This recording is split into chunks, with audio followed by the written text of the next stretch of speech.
सत श्री अकाल जी, मैं हाँ गगनदीप सिंह अनंतपुरी ਤੇ ਤੁਸੀਂ ਦੇਖ ਰਹੇ ਹੋ ਰੋਜ਼ਾਨਾ ਦਾ ਸ਼ੋਅ ਗੁੱਡ ਮਾਰਨਿੰਗ ਸੰਗਤ ਲਾਈਵ ਪ੍ਰੋਗਰਾਮ ਤੇ ਤੁਹਾਡੀਆਂ ਹੁਣ ਸਬਰ ਦੀਆਂ ਘੜੀਆਂ ਜਿਹੜੀਆਂ ਖਤਮ ਹੋ ਚੁੱਕੀਆਂ ਹੈ ਕਿਉਂਕਿ ਅਸੀਂ ਲੈ ਕੇ ਹਾਜ਼ਰ ਹੋਏ ਹਾਂ ਗੁੱਡ ਮਾਰਨਿੰਗ ਸੰਗਤ ਲਾਈਵ ਪ੍ਰੋਗਰਾਮ ਤੇ ਤੁਹਾਡਾ ਆਪਣਾ ਪ੍ਰੋਗਰਾਮ ਹੈ। ਇਸ ਪ੍ਰੋਗਰਾਮ ਦੇ ਵਿੱਚ ਰੋਜ਼ਾਨਾ ਦੀ ਜਿਹੜੀ ਰਸਮ ਮੈਂ ਉਹਦਾ ਕਰਨਾ ਚਾਹਾਂਗਾ ਤੇ ਦੱਸਣਾ ਚਾਹਾਂਗਾ ਕਿ ਜਿਹੜੇ ਦਰਸ਼ਕ ਸਾਡੇ ਨਾਲ ਜਿਹੜਾ ਇਸ ਪ੍ਰੋਗਰਾਮ ਦੇ ਵਿੱਚ ਜੁੜਨ ਲੱਗੇ ਨੇ ਉਹ ਇਤਿਹਾਸ ਤੋਂ ਬਾਅਦ ਜਿਹੜਾ ਆ ਉਹ ਸਾਨੂੰ ਜਿਹੜਾ ਕਾਲ ਕਰਕੇ ਆਪਣੇ ਵਡਮੁੱਲੇ ਵਿਚਾਰ, ਆਪਣੇ ਦਿਲ ਦੇ ਵਲਵਲੇ, ਆਪਣੀ ਦਿਲ ਦੀਆਂ ਗੱਲਾਂ, ਆਪਣੀ ਵਿਚਾਰਕ ਜਿਹੜੀ ਸਾਂਝ ਪਾਉਣਾ ਚਾਹੁੰਦੇ ਨੇ ਉਹ ਸਾਨੂੰ ਜਿਹੜਾ ਆ ਇਤਿਹਾਸ ਤੋਂ ਬਾਅਦ ਜਿਹੜਾ ਆ ਉਹ ਕਾਲ ਕਰ ਸਕਦੇ ਨੇ। ਤੇ ਤੁਹਾਨੂੰ ਜਿਹੜਾ ਆ ਅਸੀਂ ਸਕਰੀਨ ਦੇ ਨੰਬਰ ਦਿੱਤੇ ਹੋਏ ਨੇ, ਤੁਸੀਂ ਉਹਨਾਂ ਨੰਬਰਾਂ 'ਤੇ ਹੀ ਕਾਲ ਕਰਕੇ ਜਿਹੜਾ ਆ ਸਾਡੇ ਨਾਲ ਜੁੜ ਸਕਦੇ ਹੋ।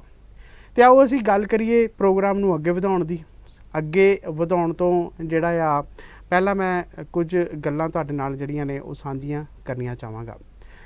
ਪਹਿਲਾਂ ਜੇ ਅੱਜ ਦੇ ਦਿਨ ਦੀ ਗੱਲ ਕਰੀਏ, ਅੱਜ ਦਾ ਦਿਨ ਜਿਹੜਾ ਆ ਵੀਰਵਾਰ 24 ਮਾਰਚ 2022, ਦੇਸੀ ਮਹੀਨੇ ਦੀ ਗੱਲ ਕਰੀਏ 11 ਚੇਤ ਨਾਨਕਸ਼ਾਹੀ 554 ਸੰਮਤ। ਤੇ ਆਓ ਅਸੀਂ ਹੁਣ ਪ੍ਰੋਗਰਾਮ ਨੂੰ ਅੱਗੇ ਵਧਾਈਏ। ਦੋਸਤੋ, ਜਿਵੇਂ ਸਾਡਾ ਪ੍ਰੋਗਰਾਮ ਦਾ ਪਹਿਲਾ ਜੋ ਹਿੱਸਾ ਹੁੰਦਾ ਹੈ ਉਹ ਹੁੰਦਾ ਸਿਹਤ ਸੰਬੰਧੀ। ਸਿਹਤ ਦੇ ਲਈ ਅਸੀਂ ਜਿਹੜਾ ਆ ਕਿਵੇਂ ਜਾਣੂ ਹੋਣਾ ਆ, ਜਾਂ ਸਿਹਤ ਦੇ ਵਿੱਚ ਸਾਨੂੰ ਅਨੇਕਾਂ ਪ੍ਰਕਾਰ ਦੀਆਂ ਜਿਹੜੀਆਂ ਨੇ ਉਹ ਬਿਮਾਰੀਆਂ ਜਿਹੜੀਆਂ ਨੇ ਸਾਨੂੰ ਘੇਰ ਲਿਆ ਆ।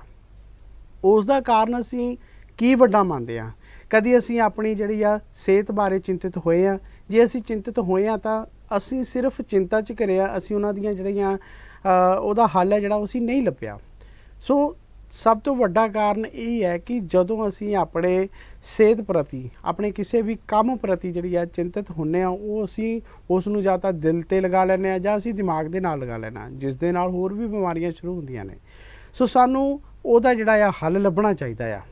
ਚਾਹੇ ਅਸੀਂ ਹਲਕੇ ਜਿਹੇ ਸਿਰ ਦਰਦ ਦੀ ਗੱਲ ਕਰੀਏ, ਚਾਹੇ ਚੱਕਰ ਆਉਣ ਦੀ ਗੱਲ ਕਰੀਏ, ਚਾਹੇ ਉਹ ਫੈਟੀ ਲੀਵਰ ਦੀ ਗੱਲ ਕਰੀਏ, ਚਾਹੇ ਉਹ ਸ਼ੂਗਰ ਦੀ ਗੱਲ ਕਰੀਏ, ਜਾਂ ਦਿਲ ਦੇ ਨਾਲ ਜਿਹੜੀਆਂ ਨੇ ਸੰਬੰਧਿਤ ਬਿਮਾਰੀਆਂ ਦੀ ਗੱਲ ਕਰੀਏ, ਕੋਈ ਵੀ ਬਿਮਾਰੀ ਜਿਹੜੀ ਆ ਅਸੀਂ ਉਸ ਨੂੰ ਬੜੀ ਗੰਭੀਰਤਾ ਦੇ ਨਾਲ ਲੈ ਕੇ ਜਾਂਦੇ ਹਾਂ। ਪਰ ਇੱਕ ਗੱਲ ਹੋਰ ਹੈ, ਟੈਕਨੋਲੋਜੀ ਦੇ ਯੁੱਗ ਦੇ ਵਿੱਚ ਜਿਹੜਾ ਆ ਅਸੀਂ ਆਪਣੇ ਆਪ ਨੂੰ ਜਿਹੜਾ ਆ ਇੰਨਾ ਸੁਖਾਲਾ ਬਣਾਉਣ ਦੀ ਜਿਹੜੀ ਆ ਸੋਚ ਰੱਖੀ ਫਿਰਦੇ ਆ ਕਿ ਜੇ ਕੱਲ੍ਹ ਨੂੰ ਅਸੀਂ ਚਾਹੀਏ ਤਾਂ ਅਸੀਂ ਸੋਚੀਏ ਕਿ ਸਾਡਾ ਚਾਹ ਪੀਣ ਨੂੰ ਜੀ ਕਰਦਾ ਤਾਂ ਰਸੋਈ ਦੇ ਵਿੱਚ ਇੱਦਾਂ ਦੀ ਮਸ਼ੀਨ ਹੋਵੇ ਅਤੇ ਉਹ ਫਟਾਫਟ ਚਾਹ ਬਣਾ ਕੇ ਸਾਡੇ ਜਿਹੜਾ ਆ ਮੋਹਰੇ ਲਿਆ ਕੇ ਰੱਖ ਦੇਵੇ।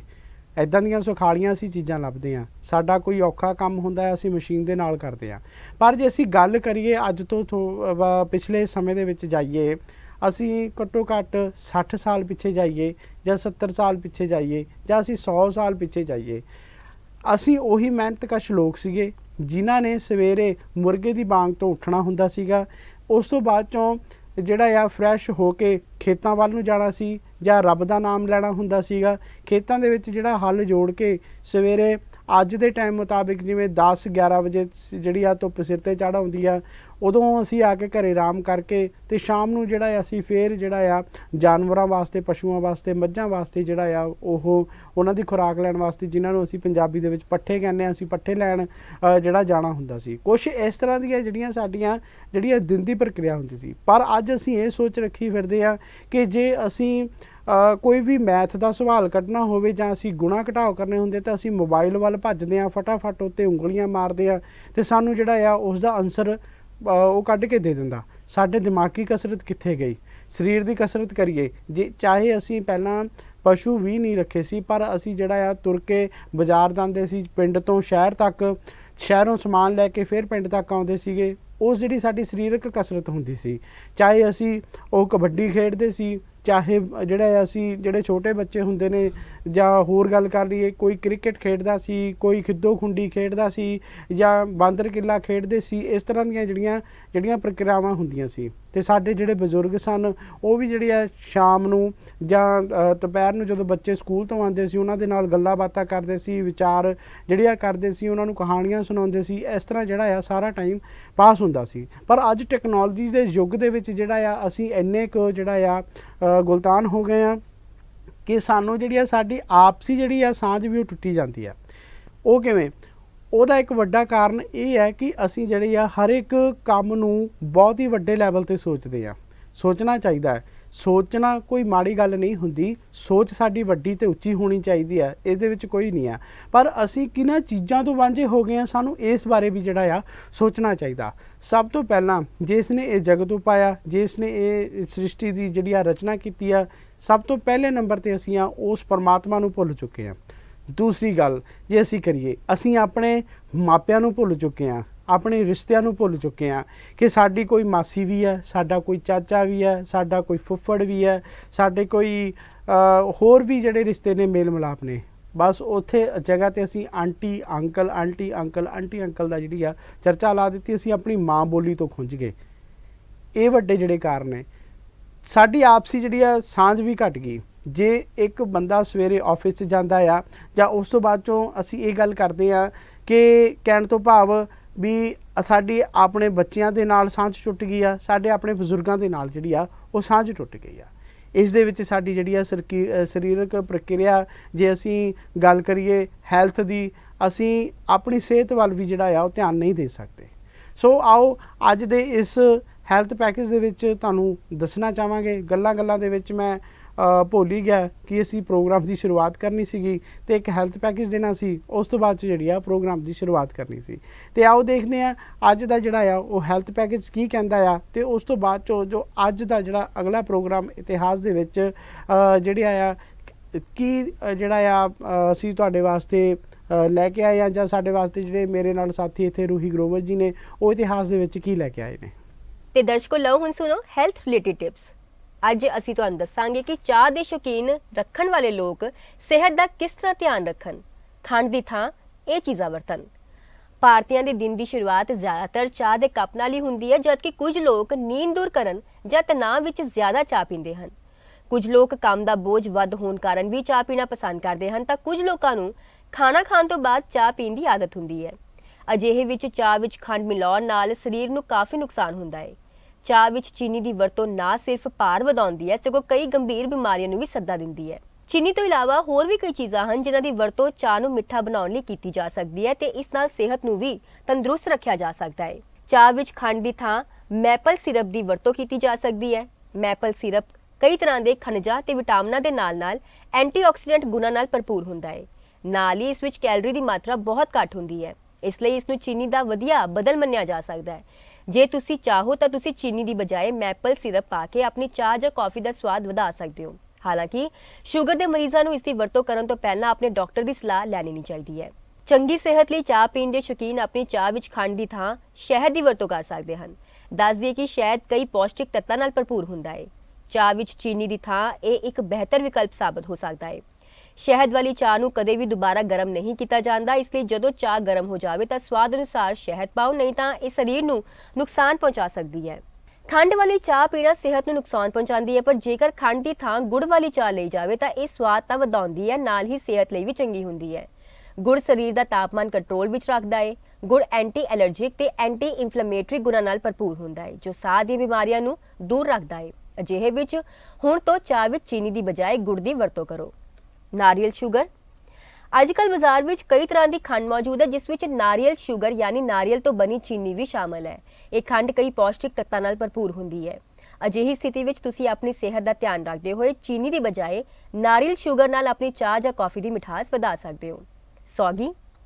ਸੌਗੀ ਕਈ ਮਿੱਠੇ ਪਕਵਾਨਾਂ ਦਾ ਸਵਾਦ ਵਧਾਉਣ ਵਿੱਚ ਕੰਮ ਆਉਂਦੀ ਹੈ, ਪਰ ਇਸ ਦੀ ਵਰਤੋਂ ਚਾਹ ਜਾਂ ਕੌਫੀ ਨੂੰ ਮਿੱਠਾ ਬਣਾਉਣ ਲਈ ਵੀ ਕੀਤੀ ਜਾ ਸਕਦੀ ਹੈ। ਇਸ ਤਰ੍ਹਾਂ ਕਰਨ ਨਾਲ ਚਾਹ ਦਾ ਸਵਾਦ ਤਾਂ ਵਧੀਆ ਹੁੰਦਾ ਹੈ, ਨਾਲ ਹੀ ਸਿਹਤ ਲਈ ਵੀ ਫਾਇਦੇਮੰਦ ਹੁੰਦੀ ਹੈ। ਕਿਸ਼ਮਿਸ਼ ਦਾ ਸੇਵਨ ਕਰਨ ਨਾਲ ਸਰੀਰ ਵਿੱਚ ਖੂਨ ਦੀ ਕਮੀ ਨਹੀਂ ਹੁੰਦੀ, ਇਸ ਨਾਲ ਹੱਡੀਆਂ ਵੀ ਮਜ਼ਬੂਤ ਰਹਿੰਦੀਆਂ ਹਨ। ਸਿਹਤ ਸੰਬੰਧੀ ਜਾਣਕਾਰੀ ਵਿੱਚ ਅੱਜ ਇੰਨਾ ਹੀ।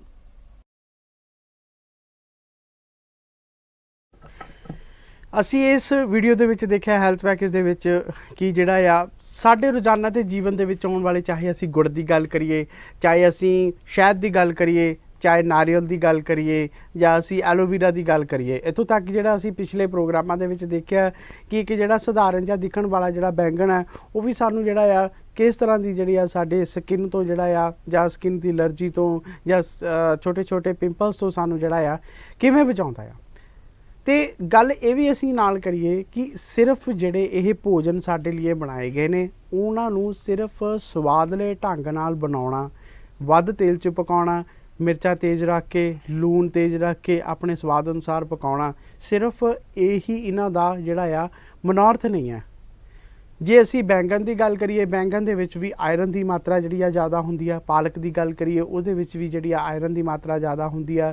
ਅਮਰੂਦ ਦੀ ਗੱਲ ਕਰੀਏ, ਚਾਹੇ ਫਲ ਫਰੂਟ ਹੋਣ ਤੇ ਚਾਹੇ ਉਹ ਸਬਜ਼ੀਆਂ ਹੋਣ, ਹਰ ਇੱਕ ਦੇ ਵਿੱਚ ਜਿਹੜੇ ਆ ਆਪਣੇ ਆਪਣੇ ਜਿਹੜਾ ਆ ਫਲ ਹੈ, ਚਾਹੇ ਫਰੂਟ ਹੈ, ਚਾਹੇ ਉਹ ਵੈਜੀਟੇਬਲਸ ਹੈ, ਆਪਣੇ ਆਪਣੇ ਗੁਣ ਦੇ ਨਾਲ ਜਿਹੜਾ ਆ ਉਹ ਲਗਾਤਾਰ ਜਿਹੜਾ ਆ ਉਹ ਭਰਪੂਰ ਹੈ। ਸਾਨੂੰ ਇਸ ਜਿਹੜਾ ਆ ਦੇਖਣਾ ਪੈਣਾ ਆ ਕਿ ਜਿਹੜਾ ਆ ਕਿਹਦੇ ਵਿੱਚ ਜਿਹੜੀ ਆ ਕਿਹੜੀ ਮਾਤਰਾ ਜ਼ਿਆਦੀ ਆ, ਅਤੇ ਸਾਨੂੰ ਜਿਹੜਾ ਆ ਬਦਲ ਕੇ ਜਿਹੜਾ ਆ ਦਾਲਾਂ ਦਾ, ਸਬਜ਼ੀਆਂ ਦਾ ਅਤੇ ਜਿਹੜਾ ਆ ਫਰੂਟਾਂ ਦਾ ਸੇਵਨ ਕਰਨਾ ਚਾਹੀਦਾ ਆ। ਅਤੇ ਕੁਝ ਲੋਕ ਜਿਹੜੇ ਇੱਦਾਂ ਦੇ ਵੀ ਹੁੰਦੇ ਨੇ ਜਿਹੜੇ ਨੇ ਆਪਣੇ ਸਬਜ਼ੀ ਦੇ ਨਾਲ ਜਿਹੜਾ ਆ ਉਹ ਸਲਾਦ ਖਾਣਾ ਪਸੰਦ ਕਰਦੇ ਨੇ।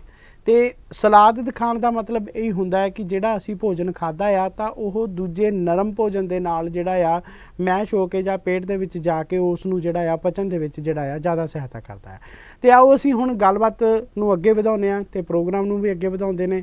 ਮੇਰੇ ਨਾਲ ਮੇਰੇ ਸਾਥੀ ਰੂਹੀ ਗਰੋਵਰ ਜੀ ਦੇ ਨਾਲ ਵੀ ਗੱਲਬਾਤ ਕਰਦੇ ਨੇ, ਕਾਫੀ ਲੰਬੇ ਸਮੇਂ ਤੋਂ ਜਿਹੜੇ ਉਹ ਉਡੀਕ ਕਰ ਰਹੇ ਨੇ। ਆਓ ਅਸੀਂ ਗੱਲਬਾਤ ਨੂੰ ਅੱਗੇ ਵਧਾਉਂਦੇ ਹਾਂ। ਜੀ, ਸਾਰੇ ਦਰਸ਼ਕਾਂ ਨੂੰ ਮੇਰਾ ਪਿਆਰ ਭਰਿਆ ਸਤਿ ਸ਼੍ਰੀ ਅਕਾਲ ਤੇ ਤੁਹਾਡਾ ਪ੍ਰੋਗਰਾਮ ਵਿੱਚ ਬਹੁਤ-ਬਹੁਤ ਸਵਾਗਤ ਹੈ। ਤੇ ਇੱਕ ਵਾਰ ਫਿਰ ਤੋਂ ਕਹਿਣਾ ਚਾਹਾਂਗੀ ਕਿ ਜਿਹੜੇ ਸਾਡੇ ਦਰਸ਼ਕ ਪ੍ਰੋਗਰਾਮ ਵੀ ਸਾਡੇ ਨਾਲ ਇੱਥੇ ਲਾਈਵ ਜੁੜਨਾ ਚਾਹੁੰਦੇ ਨੇ, ਆਪਣੇ ਕੋਈ ਵਿਚਾਰ, ਆਪਣੇ ਐਕਸਪੀਰੀਅੰਸ ਸਾਡੇ ਨਾਲ ਸ਼ੇਅਰ ਕਰਨਾ ਚਾਹੁੰਦੇ ਨੇ, ਕੋਈ ਸਵਾਲ ਪੁੱਛਣਾ ਚਾਹੁੰਦੇ ਨੇ, ਕੋਈ ਜਾਣਕਾਰੀ ਸਾਨੂੰ ਪ੍ਰੋਗਰਾਮ ਵਿੱਚ ਦੇਣਾ ਚਾਹੁੰਦੇ ਨੇ, ਜਾਂ ਕੋਈ ਇਹੋ ਜਿਹੀ ਇਨਫੋਰਮੇਸ਼ਨ ਜੋ ਸਾਡੇ ਤੋਂ ਮਿਸ ਹੋ ਗਈ ਉਹਨੂੰ ਕੰਪਲੀਟ ਕਰਨਾ ਚਾਹੁੰਦੇ ਨੇ, ਤਾਂ ਥੱਲੇ ਅਸੀਂ ਸਕਰੀਨ ਤੇ ਨੰਬਰ ਦਿੱਤੇ ਹੋਏ ਨੇ, ਤੁਸੀਂ ਸਾਨੂੰ ਕੰਟੈਕਟ ਕਰ ਸਕਦੇ ਹੋ, ਲੇਕਿਨ ਇਤਿਹਾਸ ਨੂੰ ਸੁਣਨ ਤੋਂ ਬਾਅਦ। ਇਹ ਜਿਹੜਾ ਸਾਡਾ ਅਗਲਾ ਸੈਗਮੈਂਟ ਹੈ ਇਤਿਹਾਸ ਦਾ। ਜੀ ਬਿਲਕੁਲ ਜੀ। ਤੇ ਅੱਜ ਦੇ ਇਤਿਹਾਸ ਵਿੱਚ ਕੀ ਆ ਖਾਸ? ਇਤਿਹਾਸ ਤੋਂ ਪਹਿਲਾਂ ਰੂਹੀ ਜੀ ਮੈਂ ਤੁਹਾਨੂੰ ਪੁੱਛਣਾ ਚਾਹੁੰਦਾ, ਜਦੋਂ ਤੁਸੀਂ ਛੋਟੇ ਹੁੰਦੇ ਸੀ ਤੇ ਤੁਹਾਡਾ ਇੰਟਰਸਟ ਕਿਹੜੇ ਸਬਜੈਕਟ ਦੇ ਵਿੱਚ ਜ਼ਿਆਦਾ ਵਧੀਆ ਸੀਗਾ? ਮਤਲਬ ਤੁਹਾਡਾ ਇੰਟਰਸਟ ਕਿਸ ਦੇ ਵਿੱਚ ਜ਼ਿਆਦਾ ਸੀ? ਮੇਰਾ ਸਭ ਤੋਂ ਜ਼ਿਆਦਾ ਮਿਊਜ਼ਿਕ 'ਚ ਸੀ। ਹਾਂ ਬਿਲਕੁਲ ਜੀ।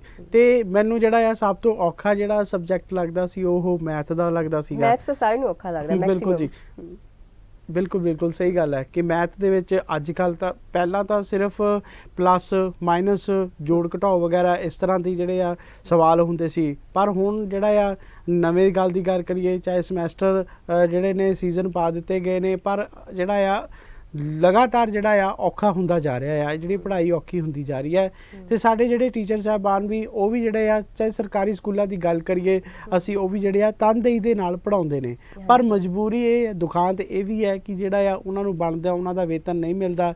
ਇਸ ਕਰਕੇ ਜਿਹੜਾ ਆ ਕੁਝ ਕਮੀਆਂ ਨੇ। ਜੇ ਅਸੀਂ ਟੈਕਨੋਲੋਜੀ ਦੇ ਯੁੱਗ ਦੇ ਵਿੱਚ ਅਸੀਂ ਜੀਂਦੇ ਹਾਂ ਜਾਂ ਅਸੀਂ ਯੁੱਗ ਦੇ ਵਿੱਚ ਅਸੀਂ ਨਾਲ ਬਰਾਬਰ ਹੋ ਕੇ ਚੱਲਣਾ ਚਾਹੁੰਦੇ ਹਾਂ, ਤਾਂ ਸਾਨੂੰ ਉਹੋ ਜਿਹੀਆਂ ਜਿਹੜੀਆਂ ਨੇ ਚੀਜ਼ਾਂ ਦਾ ਵੀ ਸਾਨੂੰ ਜਿਹੜਾ ਆ ਸਾਡੀ ਜ਼ਿੰਦਗੀ ਦੇ ਵਿੱਚ ਹੋਣਾ ਜ਼ਰੂਰੀ ਹੈ। ਅਤੇ ਮੈਨੂੰ ਯਾਦ ਹੈ ਕਿ ਜਦੋਂ ਮੈਂ ਰੂਹੀ ਜੀ 6ਵੀਂ 'ਚ ਪੜ੍ਹਦਾ ਸੀਗਾ ਅਤੇ ਸਾਨੂੰ ਜਿਹੜਾ ਆ ਸਿਲੇਬਸ ਲਗਾਇਆ ਗਿਆ ਸੀ ਕੰਪਿਊਟਰ ਦਾ, ਕਿਉਂਕਿ ਉਦੋਂ ਕੰਪਿਊਟਰ ਜਿਹੜਾ ਸੀਗਾ ਉਹ ਕਾਫੀ ਜਿਹੜਾ ਆ ਮਤਲਬ ਕਿਸੇ ਦੇ ਘਰ ਦੇ ਵਿੱਚ ਹੁੰਦਾ ਸੀਗਾ ਅਤੇ ਕਿਸੇ ਸਕੂਲ ਦੇ ਵਿੱਚ ਹੁੰਦਾ ਸੀ। ਸਰਕਾਰੀ ਸਕੂਲਾਂ ਦੇ ਵਿੱਚ ਇਹ ਸ਼ੁਰੂ ਕਰ ਦਿੱਤਾ ਸੀਗਾ ਕਿ ਜਿਹੜਾ ਕੰਪਿਊਟਰ ਹੈ ਉਹ ਤੁਹਾਨੂੰ ਲਾਜ਼ਮੀ ਰੱਖਣਾ ਹੀ ਰੱਖਣਾ ਪੈਣਾ ਹੈ। ਉਹਦੀ ਅਲੱਗ ਤੋਂ ਜਿਹੜੀ ਆ ਫੀਸ ਰੱਖੀ ਗਈ ਸੀ ਅਤੇ ਟੀਚਰ ਜਿਹੜੇ ਨੇ ਉਹ ਪ੍ਰਾਈਵੇਟ ਰੱਖੇ ਗਏ ਸੀਗੇ ਅਤੇ ਉਹਦੀ ਜਿਹੜੀ ਫੀਸ ਹੈ 100 ਰੁਪਈਆ ਸੀ। ਅਤੇ ਸਾਨੂੰ ਇਸ ਤਰ੍ਹਾਂ ਲੱਗਦਾ ਸੀਗਾ ਕਿ ਪਤਾ ਨਹੀਂ ਸਾਡੇ ਤੋਂ ਕਿੱਡੀ ਵੱਡੀ ਜਿਹੜੀ ਆ ਇਸ ਦੀ ਜਿਹੜੀ ਆ ਫੀਸ ਵਸੂਲੀ ਜਾਂਦੀ ਆ। ਅਤੇ ਉਸੇ ਤਰ੍ਹਾਂ ਜੇ ਅਸੀਂ ਸਰਕਾਰੀ ਸਕੂਲਾਂ ਦੀ ਗੱਲ ਕਰੀਏ, ਸਰਕਾਰੀ ਸਕੂਲਾਂ ਦਾ ਪਹਿਲਾਂ ਜਿਹੜਾ ਆ ਕਾਫੀ ਵਧੀਆ ਮਾਹੌਲ ਹੁੰਦਾ ਸੀ, ਪੜ੍ਹਾਉਣ ਵਾਲੇ ਟੀਚਰ ਵੀ ਜਿਹੜੇ ਆ ਵਧੀਆ ਪੜ੍ਹੇ ਲਿਖੇ ਹੁੰਦੇ ਸੀਗੇ, ਅਤੇ ਮਤਲਬ ਕਹਿਣ ਤੋਂ ਭਾਵ ਉੱਚ ਵਿੱਦਿਆ ਉਹਨਾਂ ਨੇ ਵੀ ਹਾਸਲ ਕੀਤੀ ਜਾਂਦੀ ਸੀ। ਪਰ ਅੱਜ ਦਾ ਇਹ ਦੁਖਾਂਤ ਹੈ, ਚਾਹੇ ਅਸੀਂ ਛੋਟੇ ਪ੍ਰਾਈਵੇਟ ਸਕੂਲਾਂ ਦੇ ਵਿੱਚ ਅਸੀਂ ਆਪਣੇ ਬੱਚਿਆਂ ਨੂੰ ਲਾਇਆ ਹੋਇਆ ਆ ਜਾਂ ਆਪਣੇ ਬੱਚਿਆਂ ਨੂੰ ਪੜ੍ਹਾਉਂਦੇ ਹਾਂ, ਤਾਂ ਉਹਨਾਂ ਦੇ ਵਿੱਚ ਜਿਹੜੇ ਨੇ ਟੀਚਰ ਲੱਗੇ ਹੋਏ ਨੇ ਉਹ ਵੀ ਕੋਈ +2 ਪਾਸ ਹੁੰਦਾ ਆ ਅਤੇ ਕੋਈ ਜਿਹੜਾ ਆ ਉਹ BA ਪਾਸ ਹੁੰਦਾ ਆ ਜਾਂ ਕੋਈ ਜਿਹੜਾ ਆ ਉਹ ਵੱਧ ਪੜ੍ਹੇ ਹੁੰਦੇ ਨੇ। ਜਿਸ ਸਬਜੈਕਟ ਨੂੰ ਉਸ ਟੀਚਰ ਨੇ ਨੂੰ ਪੜ੍ਹਾਉਣਾ ਹੁੰਦਾ ਆ, ਉਸ ਸਬਜੈਕਟ ਦੇ ਨਾਲ ਉਸ ਟੀਚਰ ਦਾ ਕੋਈ ਵੀ ਜਿਹੜਾ ਆ ਵਾਹ ਵਾਸਤਾ ਨਹੀਂ ਹੁੰਦਾ। ਇਸੇ ਕਰਕੇ ਵੀ ਜਿਹੜਾ ਆ ਸਾਡਾ ਸਿੱਖਿਆ ਦਾ ਜਿਹੜਾ ਸਤਰ ਹੈ ਕਾਫੀ ਨੀਚੇ ਜਿਹੜਾ ਆ ਡਿੱਗਿਆ ਹੋਇਆ ਆ। ਜੇ ਅਸੀਂ ਗੱਲ ਕਰੀਏ ਥੋੜ੍ਹਾ ਜਿਹਾ ਮੈਂ ਪਿੱਛੇ ਲੈ ਕੇ ਜਾਣਾ ਚਾਹੁੰਦਾ ਆ, ਮੇਰੇ ਤੋਂ ਵੀ ਜਿਹੜਾ ਆ ਮੇਰੀ ਉਮਰ ਤੋਂ ਵੀ ਜਿਹੜੇ ਆ ਪਿਛਲੇ ਸਮੇਂ 'ਚ ਜਦੋਂ ਸਾਡੇ ਡੈਡੀ ਮਤਲਬ ਸਾਡੇ ਪਿਤਾ ਜੀ ਜਿਹੜੇ ਪੜ੍ਹਦੇ ਹੁੰਦੇ ਸੀ, ਇਸ ਤਰ੍ਹਾਂ ਦਾ ਹੁੰਦਾ ਸੀਗਾ। ਉਦੋਂ ਜਿਹੜਾ ਆ ਸਭ ਤੋਂ ਪਹਿਲਾਂ ਸਵੇਰੇ ਜਾ ਕੇ ਅਸੀਂ ਸਕੂਲਾਂ ਦੇ ਵਿੱਚ ਝਾੜੂ ਮਾਰਨਾ ਹੁੰਦਾ ਸੀਗਾ, ਪੰਜਾਬ ਦੇ ਸਕੂਲਾਂ ਦੀ ਮੈਂ ਗੱਲ ਕਰਦਾ। ਫਿਰ ਜੇ ਕੋਈ ਮੈਡਮ ਜਾਂ ਮਾਸਟਰ ਕਹਿੰਦਾ ਹੁੰਦਾ ਸੀਗਾ ਕਿ ਸਾਡੇ ਵਾਸਤੇ ਲੱਸੀ ਲੈ ਕੇ ਆਓ, ਹੈ ਨਾ ਜੀ, ਉਹ ਵੀ ਸਾਨੂੰ ਲਿਆਉਣੀ ਪੈਂਦੀ ਸੀ, ਜਾਂ ਜਿਹੜੀਆਂ ਮੈਡਮ ਮਾਸਟਰਾਂ ਦੀਆਂ ਡਿਮਾਂਡਾਂ ਪੂਰੀਆਂ ਕਰਨੀਆਂ ਪੈਂਦੀਆਂ ਸੀਗੀਆਂ। ਅਤੇ ਉਸ ਤੋਂ ਬਾਅਦ 'ਚੋਂ ਜਿਹੜਾ ਆ ਅੱਧੀ ਛੁੱਟੀ ਹੁੰਦੀ ਸੀ ਸਕੂਲ ਦੇ ਵਿੱਚ, ਫਿਰ ਵੀ ਜਿਹੜਾ ਆ ਬਹੁਤ ਵਧੀਆ ਜਿਹੜਾ ਮਾਹੌਲ ਹੁੰਦਾ ਸੀ ਜੀ ਉਦੋਂ, ਚਾਹੇ ਅਸੀਂ ਘੱਟ ਪੜ੍ਹਦੇ ਸੀ ਪਰ ਸਾਡੇ ਗਿਆਨ ਦੇ ਵਿੱਚ ਉਦੋਂ ਲਗਾਤਾਰ ਜਿਹੜਾ ਆ ਉਹ ਵਾਧਾ ਹੁੰਦਾ ਸੀ। ਪਰ ਅੱਜ ਦੇ ਸਮੇਂ ਵਾਂਗ ਨਹੀਂ ਕਿ ਸਾਨੂੰ ਜਿਹੜਾ ਕੋਈ ਸਵਾਲ ਪੁੱਛਿਆ ਜਾਵੇ ਅਸੀਂ ਫਟਾਫਟ ਪੇਜ ਪੰਨੇ ਜਿਹੜੇ ਆ ਵਰਤਦੇ ਆ, ਸਾਡੇ ਕੋਲ ਗਾਈਡ ਹੁੰਦੀ ਆ ਜਾਂ ਫਿਰ ਗੂਗਲ ਝਟਪਟ, ਬਿਲਕੁਲ ਝਟਪਟ ਜਿਹੜਾ ਆ ਅਸੀਂ ਸਵਾਲ ਦਾ ਜਵਾਬ ਦੇ ਦਿੰਦੇ ਹਾਂ। ਹੁਣ ਤਾਂ ਆਨਲਾਈਨ ਜਿਹੜੀਆਂ ਪੜ੍ਹਾਈਆਂ ਨੇ ਉਹ ਤਾਂ ਬਿਲਕੁਲ ਵੀ ਜਿਹੜੀਆਂ ਨੇ ਸੌਖੀਆਂ ਹੋ ਗਈਆਂ ਨੇ, ਬਹੁਤ ਆਸਾਨ ਹੋ ਚੁੱਕਿਆ, ਹਾਈਟੈਕ ਹੋ ਚੁੱਕਿਆ ਸਾਰਾ ਬਿਲਕੁਲ ਜੀ। ਕਈ ਤਰ੍ਹਾਂ ਦੇ ਜਿੱਥੇ ਚੋਰੀ ਨੂੰ ਖਤਮ ਕਰਨ ਵਾਲੇ ਲੋਕ ਬੈਠੇ ਨੇ ਉੱਥੇ ਚੋਰੀ ਨੂੰ ਵਧਾਉਣ ਵਾਲੇ ਵੀ ਲੋਕ ਬੈਠੇ ਨੇ ਜੀ ਤੇ ਜਿਹੜੇ ਪੇਪਰ ਹੋਏ ਨੇ ਇਹ ਜਿਹੜੇ ਆ ਬਿਲਕੁਲ ਗਲਤ ਤਰੀਕੇ ਦੇ ਨਾਲ ਹੋਏ ਨੇ। ਕਿੱਥੇ ਬੰਦੇ ਨੇ 1 ਸਾਲ ਲਗਾਤਾਰ ਮਿਹਨਤ ਕਰਨੀ ਹੁੰਦੀ ਆ, ਉਸ ਤੋਂ ਬਾਅਦ ਚ ਜਿਹੜਾ ਆ ਉਸ ਦਾ ਜਿਹੜਾ ਆ ਐਗਜ਼ਾਮ ਦੇਣਾ ਹੁੰਦਾ ਆ ਤੇ ਫਿਰ ਉਸ ਦਾ ਜਿਹੜਾ ਆ ਰਿਜ਼ਲਟ ਆਉਂਦਾ ਆ। ਇਸੇ ਤਰ੍ਹਾਂ ਜੇ ਅਸੀਂ ਪੁਰਾਣੇ ਪੰਜਾਬ ਦੀ ਗੱਲ ਕਰੀਏ ਜਾਂ ਪਿਛਲੇ ਸਮਿਆਂ ਦੀ ਗੱਲ ਕਰੀਏ, ਪਿਛਲੇ ਸਮਿਆਂ ਦੇ ਵਿੱਚ ਲੋਕ ਜਿਹੜੇ ਪੜ੍ਹ ਕੇ ਕੋਈ ਸਾਇੰਟਿਸਟ ਬਣੇ, ਕੋਈ ਵਧੀਆ ਨੇਤਾ ਬਣੇ, ਕੋਈ ਜਿਹੜੇ ਨੇ ਟੈਕਨੋਲੋਜੀ ਦੇ ਯੁੱਗ ਦੇ ਵਿੱਚ ਮਹਾਰਤ ਹਾਸਲ ਕੀਤੀ ਆ ਕਦੀ ਕਿਸੇ ਨੇ। ਪਰ ਜੇ ਅੱਜ ਦੇ ਦੁਖਾਂਤ ਦੀ ਗੱਲ ਕਰੀਏ ਰੂਹੀ ਜੀ, ਅੱਜ ਦੇ ਦੁਖਾਂਤ ਦੀ ਗੱਲ ਇਹ ਆ ਕਿ ਅਸੀਂ ਕਨਵੈਂਟਾਂ ਸਕੂਲਾਂ ਵਿੱਚ ਪੜ੍ਹ ਕੇ ਵੀ ਅਸੀਂ +2 ਕਰਕੇ ਜਿਹੜਾ ਅਸੀਂ ਬਾਹਰ ਵੱਲ ਨੂੰ ਭੱਜਦੇ ਆ। ਜੀ ਇੱਕ ਹੋਰ ਗੱਲ ਦੱਸਣਾ ਚਾਹੂੰਗੀ, ਮੇਰੇ ਇੱਕ ਜਾਣਕਾਰ ਨੇ, ਉਹਨਾਂ ਨੇ ਕਿਹਾ ਕਿ ਜੇ ਹੁਣ ਅਸੀਂ ਡਾਕਟਰਸ ਕੋਲ ਜਾਵਾਂਗੇ ਨਾ, ਪਹਿਲਾਂ ਇਹ ਪੁੱਛਾਂਗੇ ਜਿਹੜੇ ਉਹਨਾਂ ਦੇ ਟ੍ਰੇਨਿੰਗ ਨੇ ਨਾ ਤੇ ਉਹਨਾਂ ਨੇ ਕਿਹੜੇ ਸਾਲ 'ਚ ਪਾਸ ਕੀਤੀ। ਜੇ ਇਸ ਸਾਲ 'ਚ ਮਤਲਬ ਇਹਨਾਂ ਦੋਨਾਂ ਸਾਲ 'ਚ ਪਾਸ ਕੀਤੀ ਫਿਰ ਤਾਂ ਅਸੀਂ ਉਹਨਾਂ ਕੋਲ ਬਿਲਕੁਲ ਵੀ ਨਹੀਂ ਜਾਵਾਂਗੇ। ਬਿਲਕੁਲ ਜੀ ਬਿਲਕੁਲ। ਇਸੇ ਤਰ੍ਹਾਂ ਇਹਦੇ ਵਿੱਚ ਰੂਹੀ ਜੀ ਮੈਂ ਇਹ ਨਹੀਂ ਕਹਿੰਦਾ ਕਿ ਸਾਰੇ ਇਸੇ ਤਰ੍ਹਾਂ ਦੇ ਹੋਣਗੇ, ਹਰ ਇੱਕ ਨੇ ਪ੍ਰੈਕਟਿਸ ਕੀਤੀ ਹੁੰਦੀ ਆ, ਹਰ ਇੱਕ ਨੇ ਪੜ੍ਹਾਈ ਕੀਤੀ ਹੁੰਦੀ ਹੈ। ਪਰ ਕਹਿਣ ਤੋਂ ਭਾਵ ਇਹ ਹੈ ਕਿ ਜੇ ਸਾਡੇ ਕੋਲ ਟੈਕਨੋਲੋਜੀ ਦਾ ਯੁੱਗ ਹੈ ਜਾਂ ਸਾਡੇ ਕੋਲ ਜਿਹੜਾ ਆ ਸਾਰੀਆਂ ਸਹੂਲਤਾਂ ਨੇ, ਉਹ ਸਹੂਲਤਾਂ ਦਾ ਸਾਨੂੰ ਨੁਕਸਾਨ ਵੀ ਬਹੁਤ ਜ਼ਿਆਦਾ ਹੋਇਆ ਆ ਤੇ ਉਸ ਸਹੂਲਤਾਂ ਦਾ ਸਾਨੂੰ ਫਾਇਦਾ ਵੀ ਹੋਇਆ ਆ। ਤੇ ਜਿਸ ਤਰ੍ਹਾਂ ਅਸੀਂ ਪੁਰਾਣੇ ਲੋਕਾਂ ਦੀ ਗੱਲਾਂ ਕਰਦੇ ਆ, ਚਾਹੇ ਅਸੀਂ ਸਾਇੰਟਿਸਟਾਂ ਦੀ ਗੱਲ ਕਰੀਏ, ਚਾਹੇ ਨੇਤਾਵਾਂ ਦੀ ਗੱਲ ਕਰੀਏ, ਚਾਹੇ ਪੜ੍ਹਾਕੂਆਂ ਦੀ ਵਿਦਿਅਕ ਦੀ ਗੱਲ ਕਰੀਏ ਅਸੀਂ, ਚਾਹੇ ਬੁੱਧੀਜੀਵੀਆਂ ਦੀ ਗੱਲ ਕਰੀਏ, ਚਾਹੇ ਕਾਨ ਸਿੰਘ ਨਾਭਾ ਵਰਗਿਆਂ ਦੀ ਗੱਲ ਕਰੀਏ, ਗਿਆਨੀ ਗੁਰਦਿੱਤ ਸਿੰਘ ਜੀ ਵਰਗੇ ਉਹਨਾਂ ਦੀ ਗੱਲ ਕਰੀਏ, ਜਾਂ ਜੇ ਜਿਹੜਾ ਸਾਡਾ ਅੱਜ ਦਾ ਸਬਜੈਕਟ ਹੈ ਜਿਹੜਾ ਆਇਨਸਟਾਈਨ ਦੀ ਗੱਲ ਕਰੀਏ, ਇਹ ਜਿਹੜੇ ਆ ਸਰਕਾਰੀ ਸਕੂਲਾਂ ਦੇ ਵਿੱਚ ਪੜ੍ਹ ਕੇ ਆਪਣੀ ਬਲਬੂਤੇ ਦੇ ਉੱਤੇ ਤੇ ਹੋਣਹਾਰ ਜਿਹੜੇ ਆ ਅਧਿਆਪਕਾਂ ਦੇ ਪੜ੍ਹਾਏ ਹੋਏ ਹੀ ਜਿਹੜੇ ਨੇ ਇਹ ਏਡੀਆਂ ਜਿਹੜੀਆਂ ਨੇ ਉਹ ਇਹਨਾਂ ਨੇ ਖੋਜਾਂ ਕੀਤੀਆਂ ਨੇ, ਏਡੇ ਮੁਕਾਮ ਤੇ ਪੁੱਜੇ ਨੇ। ਪਰ ਅੱਜ ਦੇ ਦੌਰ ਦੇ ਵਿੱਚ ਮੈਨੂੰ ਨਹੀਂ ਲੱਗਦਾ ਕਿ ਹੈਗਾ ਵੀ ਕੁਛ ਇਸ ਤਰ੍ਹਾਂ ਦਾ ਜਿਸ ਤਰ੍ਹਾਂ ਆਨਲਾਈਨ ਪੜ੍ਹਾਈ ਚੱਲਦੀ ਆ ਤੇ ਸਾਨੂੰ ਆਉਣ ਵਾਲੇ ਸਮੇਂ ਦੇ ਵਿੱਚ ਜਿਹੜੀਆਂ ਨੇ ਸਾਨੂੰ ਇਦਾਂ ਦੀਆਂ ਜਿਹੜੀਆਂ ਨੇ ਪ੍ਰਾਪਤੀਆਂ ਹੋਣਗੀਆਂ। ਇਹ ਬਹੁਤ ਜਿਹੜੀ ਆ ਦੁੱਖ ਦੀ ਗੱਲ ਹੈ। ਤੇ ਆਓ ਅਸੀਂ ਹੁਣ ਪ੍ਰੋਗਰਾਮ ਨੂੰ ਅੱਗੇ ਵਧਾਈਏ ਤੇ ਅੱਜ ਦੀ ਜਿਹੜੀ ਗੱਲ ਮੈਂ ਕਰਨੀ ਚਾਹਾਂਗਾ ਉਹ ਐਲਬਰਟ ਆਇਨਸਟਾਈਨ ਦੀ ਅਸੀਂ ਗੱਲ ਕਰਨੀ ਚਾਹਾਂਗੇ ਤੇ ਅੱਜ ਦੇ ਜਿਹੜਾ ਆ ਇਸ ਪ੍ਰੋਗਰਾਮ ਦੇ ਵਿੱਚ ਉਹਨਾਂ ਦੇ ਜੀਵਨ ਬਾਰੇ ਥੋੜੀ ਜਿਹੀ ਝਾਤ ਮਾਰਾਂਗੇ। ਜੀ ਐਲਬਰਟ ਆਇਨਸਟਾਈਨ 14 ਮਾਰਚ ਤੋਂ 1879 ਤੋਂ 18 ਅਪ੍ਰੈਲ 1955 ਤੱਕ ਇੱਕ ਫੇਮਸ ਸਾਇੰਟਿਸਟ ਸਨ। ਉਹ ਸਭ ਤੋਂ ਜ਼ਿਆਦਾ ਸਾਪੇਖਤਾ ਦਾ ਸਿਧਾਂਤ ਤੇ ਪੁੰਜ ਊਰਜਾ ਸਮੀਕਰਨ ਲਈ ਜਾਣੇ ਜਾਂਦੇ ਸਨ। ਉਹਨਾਂ ਨੂੰ ਸਿਧਾਂਤਕ ਭੌਤਿਕੀ, ਖਾਸ ਕਰ ਪ੍ਰਕਾਸ਼ ਬਿਜਲੀ ਪ੍ਰਭਾਵ ਦੀ ਖੋਜ ਲਈ 1921 ਵਿੱਚ ਨੋਬਲ ਪੁਰਸਕਾਰ ਪ੍ਰਦਾਨ ਕੀਤਾ ਗਿਆ ਸੀ। ਜੇ ਅਸੀਂ ਉਹਨਾਂ ਦੇ ਬਚਪਨ ਤੇ ਸਿੱਖਿਆ ਦੀ ਗੱਲ ਕਰੀਏ ਤਾਂ ਐਲਬਰਟ ਆਇਨਸਟਾਈਨ ਦਾ ਜਨਮ ਜਿਹੜਾ ਆ ਜਰਮਨੀ ਦੇ ਵੁਟੇਮਬਰਗ ਦੇ ਵਿੱਚ ਇੱਕ ਯਹੂਦੀ ਪਰਿਵਾਰ ਵਿੱਚ ਹੋਇਆ। ਉਹਨਾਂ ਦੇ ਪਿਤਾ ਇੱਕ ਇੰਜੀਨੀਅਰ ਤੇ ਸੇਲਜ਼ਮੈਨ ਸਨ। ਉਹਨਾਂ ਦੀ ਮਾਂ ਪੌਲੀਨ ਆਇਨਸਟਾਈਨ ਸੀ। ਹਾਲਾਂਕਿ ਆਇਨਸਟਾਈਨ ਨੂੰ ਸ਼ੁਰੂ ਵਿੱਚ ਜਿਹੜਾ ਆ ਬੋਲਣ ਵਿੱਚ ਕਾਫੀ ਕਠਿਨਾਈ ਹੁੰਦੀ ਸੀ, ਲੇਕਿਨ ਉਹ ਪੜ੍ਹਾਈ ਵਿੱਚ ਜਿਹੜਾ ਆ ਉਹ ਪਹਿਲੇ ਨੰਬਰ ਤੇ ਯਾਨੀ ਅਵਲ ਸੀ। ਉਸ ਦੀ ਮਾਤਾ ਜਿਹੜੀ ਆ ਉਸ ਨੂੰ ਜਿਹੜਾ ਆ ਬਹੁਤ ਹੀ ਪਿਆਰ ਕਰਦੀ ਸੀ ਤੇ ਜਿਹੜੀ ਆ ਉਹਨਾਂ ਦੀ ਜੇ ਅਸੀਂ ਭਾਸ਼ਾ ਦੀ ਗੱਲ ਕਰੀਏ ਜਾਂ ਉਹਨਾਂ ਦੀ ਬੋਲੀ ਦੀ ਗੱਲ ਕਰੀਏ ਜਾਂ ਉਹਨਾਂ ਦੀ ਮਾਤ ਭਾਸ਼ਾ ਦੀ ਗੱਲ ਕਰੀਏ ਤੇ ਉਹ ਜਿਹੜੀ ਆ ਜਰਮਨ ਦੀ ਸੀ ਤੇ ਬਾਅਦ ਵਿੱਚ ਉਹਨਾਂ ਨੇ ਇਟਾਲੀਅਨ ਤੇ ਅੰਗਰੇਜ਼ੀ ਵੀ ਸਿੱਖੀ। 1880 ਵਿੱਚ ਉਹਨਾਂ ਦਾ ਪਰਿਵਾਰ ਮਿਊਨਿਖ ਸ਼ਹਿਰ ਚਲਾ ਗਿਆ, ਜਿੱਥੇ ਉਹਨਾਂ ਦੇ ਪਿਤਾ ਤੇ ਚਾਚੇ ਨੇ ਇੱਕ ਇਲੈਕਟ੍ਰੋਨਿਕ ਕੰਪਨੀ ਖੋਲੀ। ਇਹ ਕੰਪਨੀ ਬਿਜਲੀ ਦਾ ਸਮਾਨ ਬਣਾਉਂਦੀ ਸੀ ਤੇ ਇਸਨੇ ਮਿਊਨਿਖ ਦੇ ਅਕਤੂਬਰ ਮੇਲੇ ਵਿੱਚ ਪਹਿਲੀ ਵਾਰ ਰੌਸ਼ਨੀ ਦਾ ਇੰਤਜ਼ਾਮ ਵੀ ਕੀਤਾ ਸੀ। ਉਹਨਾਂ ਦਾ ਪਰਿਵਾਰ ਯਹੂਦੀ ਧਾਰਮਿਕ ਪਰੰਪਰਾਵਾਂ ਨੂੰ ਨਹੀਂ ਸੀ ਮੰਨਦਾ ਤੇ ਆਇਨਸਟਾਈਨ ਕੈਥੋਲਿਕ ਪਾਠਸ਼ਾਲਾ ਵਿੱਚ ਪੜ੍ਹਨ ਚਲੇ ਗਏ। ਆਪਣੀ ਮਾਂ ਦੇ ਕਹਿਣ ਉੱਤੇ ਉਹ ਸਾਰੰਗੀ ਵਜਾਉਣਾ ਸਿੱਖਣ ਲੱਗੇ। ਉਹਨਾਂ ਨੂੰ ਇਹ ਪਸੰਦ ਨਹੀਂ ਸੀ ਤੇ ਬਾਅਦ ਵਿੱਚ ਇਸ ਨੂੰ ਵੀ ਛੱਡ ਦਿੱਤਾ, ਲੇਕਿਨ ਬਾਅਦ ਵਿੱਚ ਉਹਨਾਂ ਨੂੰ ਮੋਜ਼ਾਰਟ ਦੇ ਸਾਰੰਗੀ ਸੰਗੀਤ ਵਿੱਚ ਬਹੁਤ ਆਨੰਦ ਆਉਣ ਲੱਗਾ ਸੀ। ਬਿਲਕੁਲ ਜੀ। ਤੇ ਜਦੋਂ ਉਹਨਾਂ ਦਾ ਜਿਹੜਾ ਆ ਬੋਲਬਾਲਾ ਸ਼ੁਰੂ ਹੋ ਗਿਆ, ਲੇਖਾਂ ਦਾ ਪ੍ਰਕਾਸ਼ਿਤ ਜਿਹੜਾ ਆ ਉਹਨਾਂ ਦੇ ਲੇਖ ਜਿਹੜੇ ਆ ਪ੍ਰਕਾਸ਼ ਹੋਣ ਲੱਗ ਗਏ, ਸ਼ੁਰੂ ਦੇ ਵਿੱਚ ਉਹਨਾਂ ਦੀ ਕਾਫੀ ਜਿਹੜੀ ਆ ਬੋਲਬਾਲਾ ਹੋ ਗਿਆ ਤੇ ਬਰਨੀ ਵਿੱਚ ਜਿਹੜਾ ਆ ਨੌਕਰੀ ਦੇ ਸਮੇਂ ਉਸਨੇ ਬ੍ਰਹਿਮੰਡ ਤੇ ਬੁਝਾਰਤ ਖੋਲ੍ਹਣ ਲਈ ਜਿਹੜਾ ਆ ਇੱਕ ਹੱਲ ਲੱਭਿਆ ਅਤੇ ਸਵਿਟਜ਼ਰਲੈਂਡ ਦੀ ਇੱਕ ਪੱਤਰਿਕਾ ਐਨਲਸ ਆਫ ਫਿਜ਼ਿਕਸ ਸਨ 1905 ਵਿੱਚ ਇੱਕ ਲੇਖ ਛੋਟੇ ਕਣਾਂ ਦੀ ਗਤੀ ਦੇ ਸਿਰਲੇਖ ਹੇਠਾਂ ਜਿਹੜਾ ਆ ਉਹ ਪ੍ਰਕਾਸ਼ਿਤ ਕਰਵਾਇਆ ਗਿਆ। ਤੇ ਇਸ ਲੇਖ ਦਾ ਛਪਣਾ ਸੀ ਕਿ ਰਾਤੋਂ ਰਾਤ ਅਲਬਰਟ ਜਿਹੜਾ ਆ ਕਲਕਰੀ ਕਲਰਕੀ ਤੋਂ ਹਾਂਜੀ ਕਲਰਕਤੀ ਤੋਂ ਜਿਹੜਾ ਉੱਠ ਕੇ ਸੰਸਾਰ ਦੇ ਸਭ ਤੋਂ ਪ੍ਰਸਿੱਧ ਵਿਗਿਆਨੀ ਬਣ ਗਏ। ਤੇ 26 ਸਾਲ ਦੀ ਉਮਰ ਵਿੱਚ ਉਸਨੇ ਪੁਲਾੜੀ ਜਿਹੜਾ ਆ ਇਕਸਾਰਤਾ ਦੇ ਨੇਮ ਨੂੰ ਲੱਭਿਆ ਅਤੇ ਤਾਰਾ ਮੰਡਲ ਦੀ ਜਿਹੜੀ ਆ ਬਣਾਵਟ ਤੇ ਚਾਲ ਦੀ ਜਿਹੜੀ ਆ ਖੋਜ ਕੀਤੀ। ਬਹੁਤ ਵੱਡੀਆਂ ਜਿਹੜੀਆਂ ਨੇ ਰੂਹੀ ਜੀ ਜਿਹੜੀਆਂ ਨੇ ਇਹ ਖੋਜਾਂ ਕੀਤੀਆਂ ਨੇ। ਜੇ ਅਸੀਂ ਅੱਜ ਦੇ ਦੌਰ ਦੀ ਗੱਲ ਕਰੀਏ, ਅੱਜ ਦੇ ਦੌਰ ਦੇ ਵਿੱਚ ਜੇ ਸਾਨੂੰ ਕੋਈ ਕਵੇ ਨਾ ਕਿ ਅੱਜ ਜਿਹੜੇ ਨੇ ਸਾਡੇ ਗ੍ਰਹਿ ਕਿੰਨੇ ਨੇ ਤਾਂ ਸਾਨੂੰ ਇਹ ਵੀ ਨਹੀਂ ਪਤਾ ਹੋਏਗਾ। ਅਸੀਂ ਫਟਾਫਟ ਗੂਗਲ ਤੇ ਸਰਚ ਮਾਰਾਂਗੇ ਤੇ ਅਸੀਂ ਦੱਸ ਦੇਵਾਂਗੇ।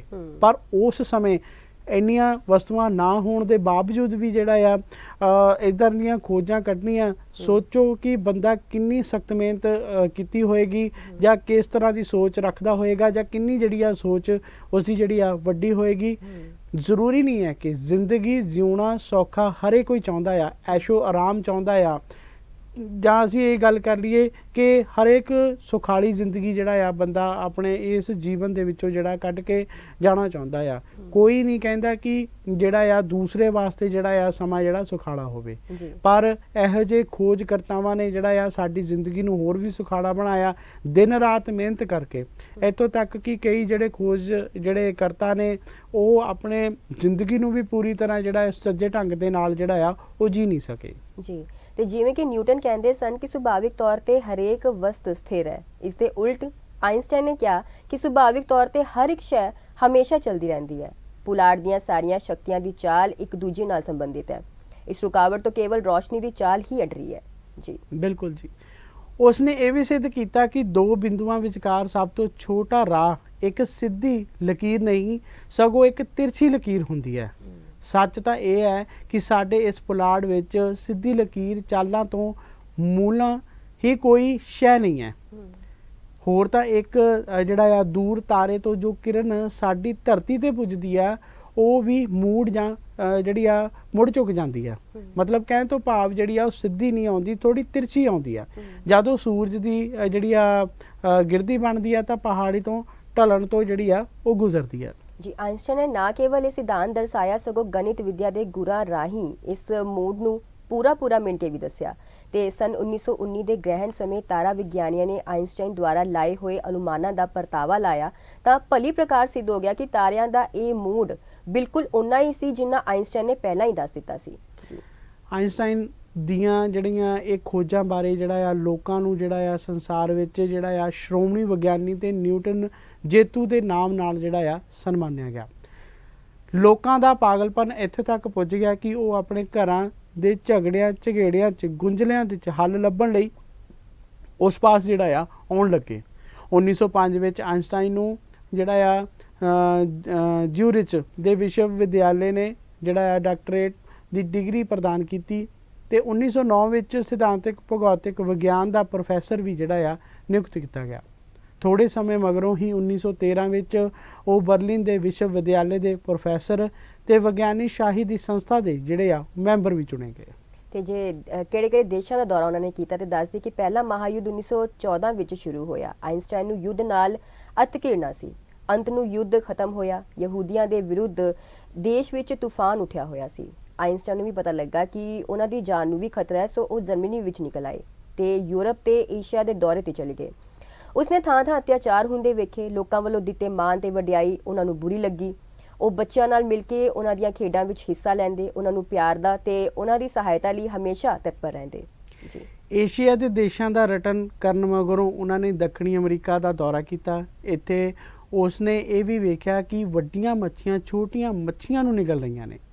ਅੰਤ ਨੂੰ ਉਹ ਸੰਯੁਕਤ ਰਾਜ ਅਮਰੀਕਾ ਵਿੱਚ ਪੁੱਜਾ ਤੇ ਉਸਨੇ ਵਿਚਾਰ ਬਣਾਇਆ ਕਿ ਉਹ ਇੱਥੇ ਹੀ ਰਹੇਗਾ। ਸਨ 1940 ਵਿੱਚ ਉਹ ਅਮਰੀਕਾ ਦਾ ਇੱਕ ਨਾਗਰਿਕ ਬਣ ਗਿਆ। ਤੇ ਇਸ ਤੋਂ ਪਹਿਲਾਂ ਸਨ 1929 ਵਿੱਚ ਆਇਨਸਟਾਈਨ ਨੇ ਪ੍ਰਸ਼ੀਅਨ ਅਕਾਦਮੀ ਨੂੰ ਭੇਜੀ ਇੱਕ ਰਿਪੋਰਟ ਰਾਹੀਂ ਗੁਰੂਤਵੀ ਖੇਤਰ ਦੇ ਬਿਜਲੀ ਚੁੰਬਕੀ ਖੇਤਰ ਦੇ ਮੂਲ ਨਿਯਮਾਂ ਦੀ ਇੱਕ ਪੂਰਤਾ ਨੂੰ ਗਣਿਤ ਸ਼ਾਸਤਰ ਰਾਹੀਂ ਸਿੱਧ ਕੀਤਾ। ਉਸ ਅਕਾਦਮੀ ਨੇ ਇਸ ਯੂਨੀਫਾਈਡ ਫੀਲਡ ਸਿਧਾਂਤ ਨੂੰ ਪ੍ਰਕਾਸ਼ਿਤ ਕਰਵਾਇਆ ਸੀ। ਹੁਣ ਅਮਰੀਕਾ ਪੁੱਜ ਕੇ ਉਹਨਾਂ ਨੇ ਉੱਥੋਂ ਦੇ ਪ੍ਰਸਿੱਧ ਵਿਗਿਆਨੀਆਂ ਪ੍ਰੋਫੈਸਰ ਟੋਲਮੈਨ ਤੇ ਡਾਕਟਰ ਬੋਰਿਸ ਪੋਰੋਸਨੀ ਨਾਲ ਮਿਲ ਕੇ ਕੁਆਂਟਮ ਸਿਧਾਂਤ ਦੀ ਪੜਚੋਲ ਕੀਤੀ। ਤੇ ਜੇ ਅਸੀਂ ਗੱਲ ਕਰੀਏ ਆਇਨਸਟਾਈਨ ਨੂੰ ਦੇਸ਼ ਨਿਕਾਲਾ ਦਿੱਤਾ ਗਿਆ ਸੀ, ਉਹਦੇ ਪਿੱਛੇ ਕੀ ਵਜ੍ਹਾ ਸੀ ਆਓ ਜਾਣਦੇ ਹਾਂ। ਆਇਨਸਟਾਈਨ ਨੂੰ ਆਸ ਸੀ ਕਿ ਉਸ ਦੀ ਮਾਤ ਭੂਮੀ ਜਰਮਨੀ ਛੇਤੀ ਹੀ ਆਪਣਾ ਪਾਗਲਪਨ ਛੱਡ ਦੇਵੇਗੀ, ਪਰ ਹੋਇਆ ਇਸ ਦੇ ਉਲਟ। ਸਨ 1932 ਵਿੱਚ ਅਡੋਲਫ ਹਿਟਲਰ ਨੇ ਦੇਸ਼ ਦੀ ਵਾਗਡੋਰ ਸੰਭਾਲੀ। ਉਸ ਦੇ ਸਿਪਾਹੀਆਂ ਨੇ ਸਟਾਰ ਜਿਹੜਾ ਆ ਟਰੂਪਰਸ ਤੇ ਘੋਰ ਅਤਿਆਚਾਰ ਕਰਨੇ ਸ਼ੁਰੂ ਕਰ ਦਿੱਤੇ।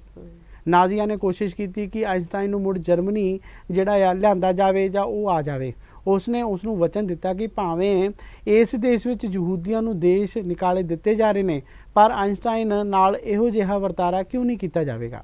ਪਰ ਆਇਨਸਟਾਈਨ ਨੇ ਉਹਨਾਂ ਦੇ ਜਾਲ ਵਿੱਚ ਫਸਣ ਤੋਂ ਨਾ ਕਰ ਦਿੱਤੀ। ਇਸ ਤੇ ਜਰਮਨੀ ਦੀ ਸਰਕਾਰ ਨੇ ਉਸ ਨੂੰ ਜਿਹੜਾ ਆ ਦੇਸ਼ ਨਿਕਾਲਾ ਦੇ ਦਿੱਤਾ। ਆਇਨਸਟਾਈਨ ਨੂੰ ਸਨ 1933 ਵਿੱਚ ਨਿਊ ਜਰਸੀ ਦੀ ਪ੍ਰਿੰਸਟਨ ਯੂਨੀਵਰਸਿਟੀ ਦਾ ਸਾਰੀ ਉਮਰ ਲਈ ਮੈਂਬਰ ਬਣਾ ਦਿੱਤਾ ਗਿਆ।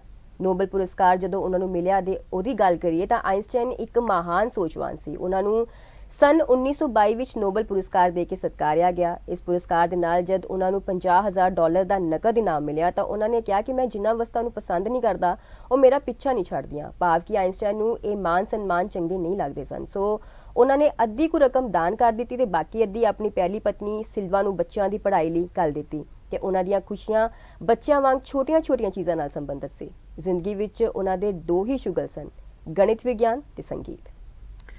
ਤੇ ਅੰਤ ਦੇ ਵਿੱਚ ਹਰ ਇੱਕ ਬੰਦੇ ਨੇ ਇਸ ਦੁਨੀਆ ਤੋਂ ਰੁਖਸਤ ਹੋਣਾ ਹੁੰਦਾ ਆ।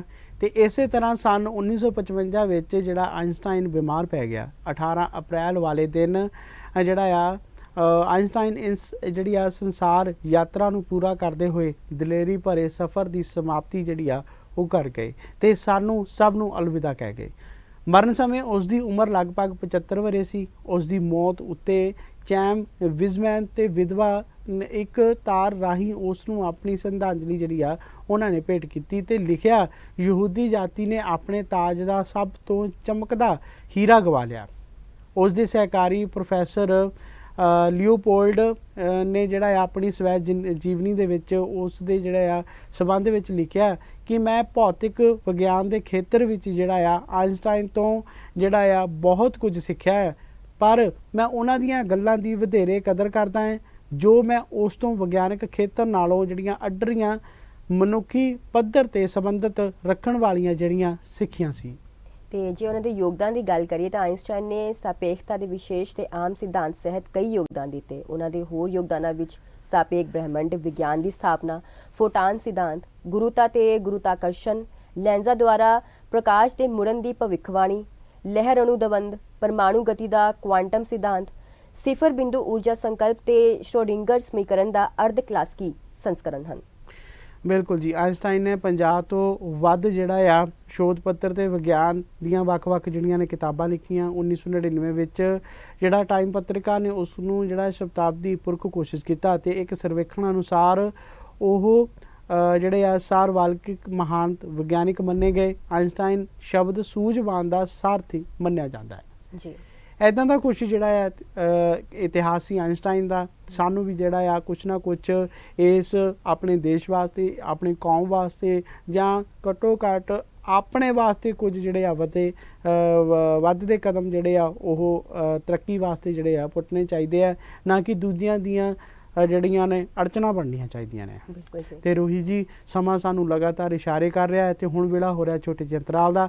ਅੰਤਰਾਲ ਤੋਂ ਬਾਅਦ ਫਿਰ ਤੋਂ ਹਾਜ਼ਰ ਹੋ। ਛੋਟੇ ਜਿਹੇ ਅੰਤਰਾਲ ਤੋਂ ਬਾਅਦ ਫਿਰ ਤੋਂ ਤੁਹਾਡਾ ਸਵਾਗਤ ਹੈ। ਮੈਂ ਹਾਂ ਗਗਨਦੀਪ ਸਿੰਘ ਅਨੰਦਪੁਰੀ ਤੇ ਮੇਰੇ ਨਾਲ ਮੇਰੇ ਸਾਥੀ ਰੋਹੀ ਗਰੋਵਰ ਜੀ।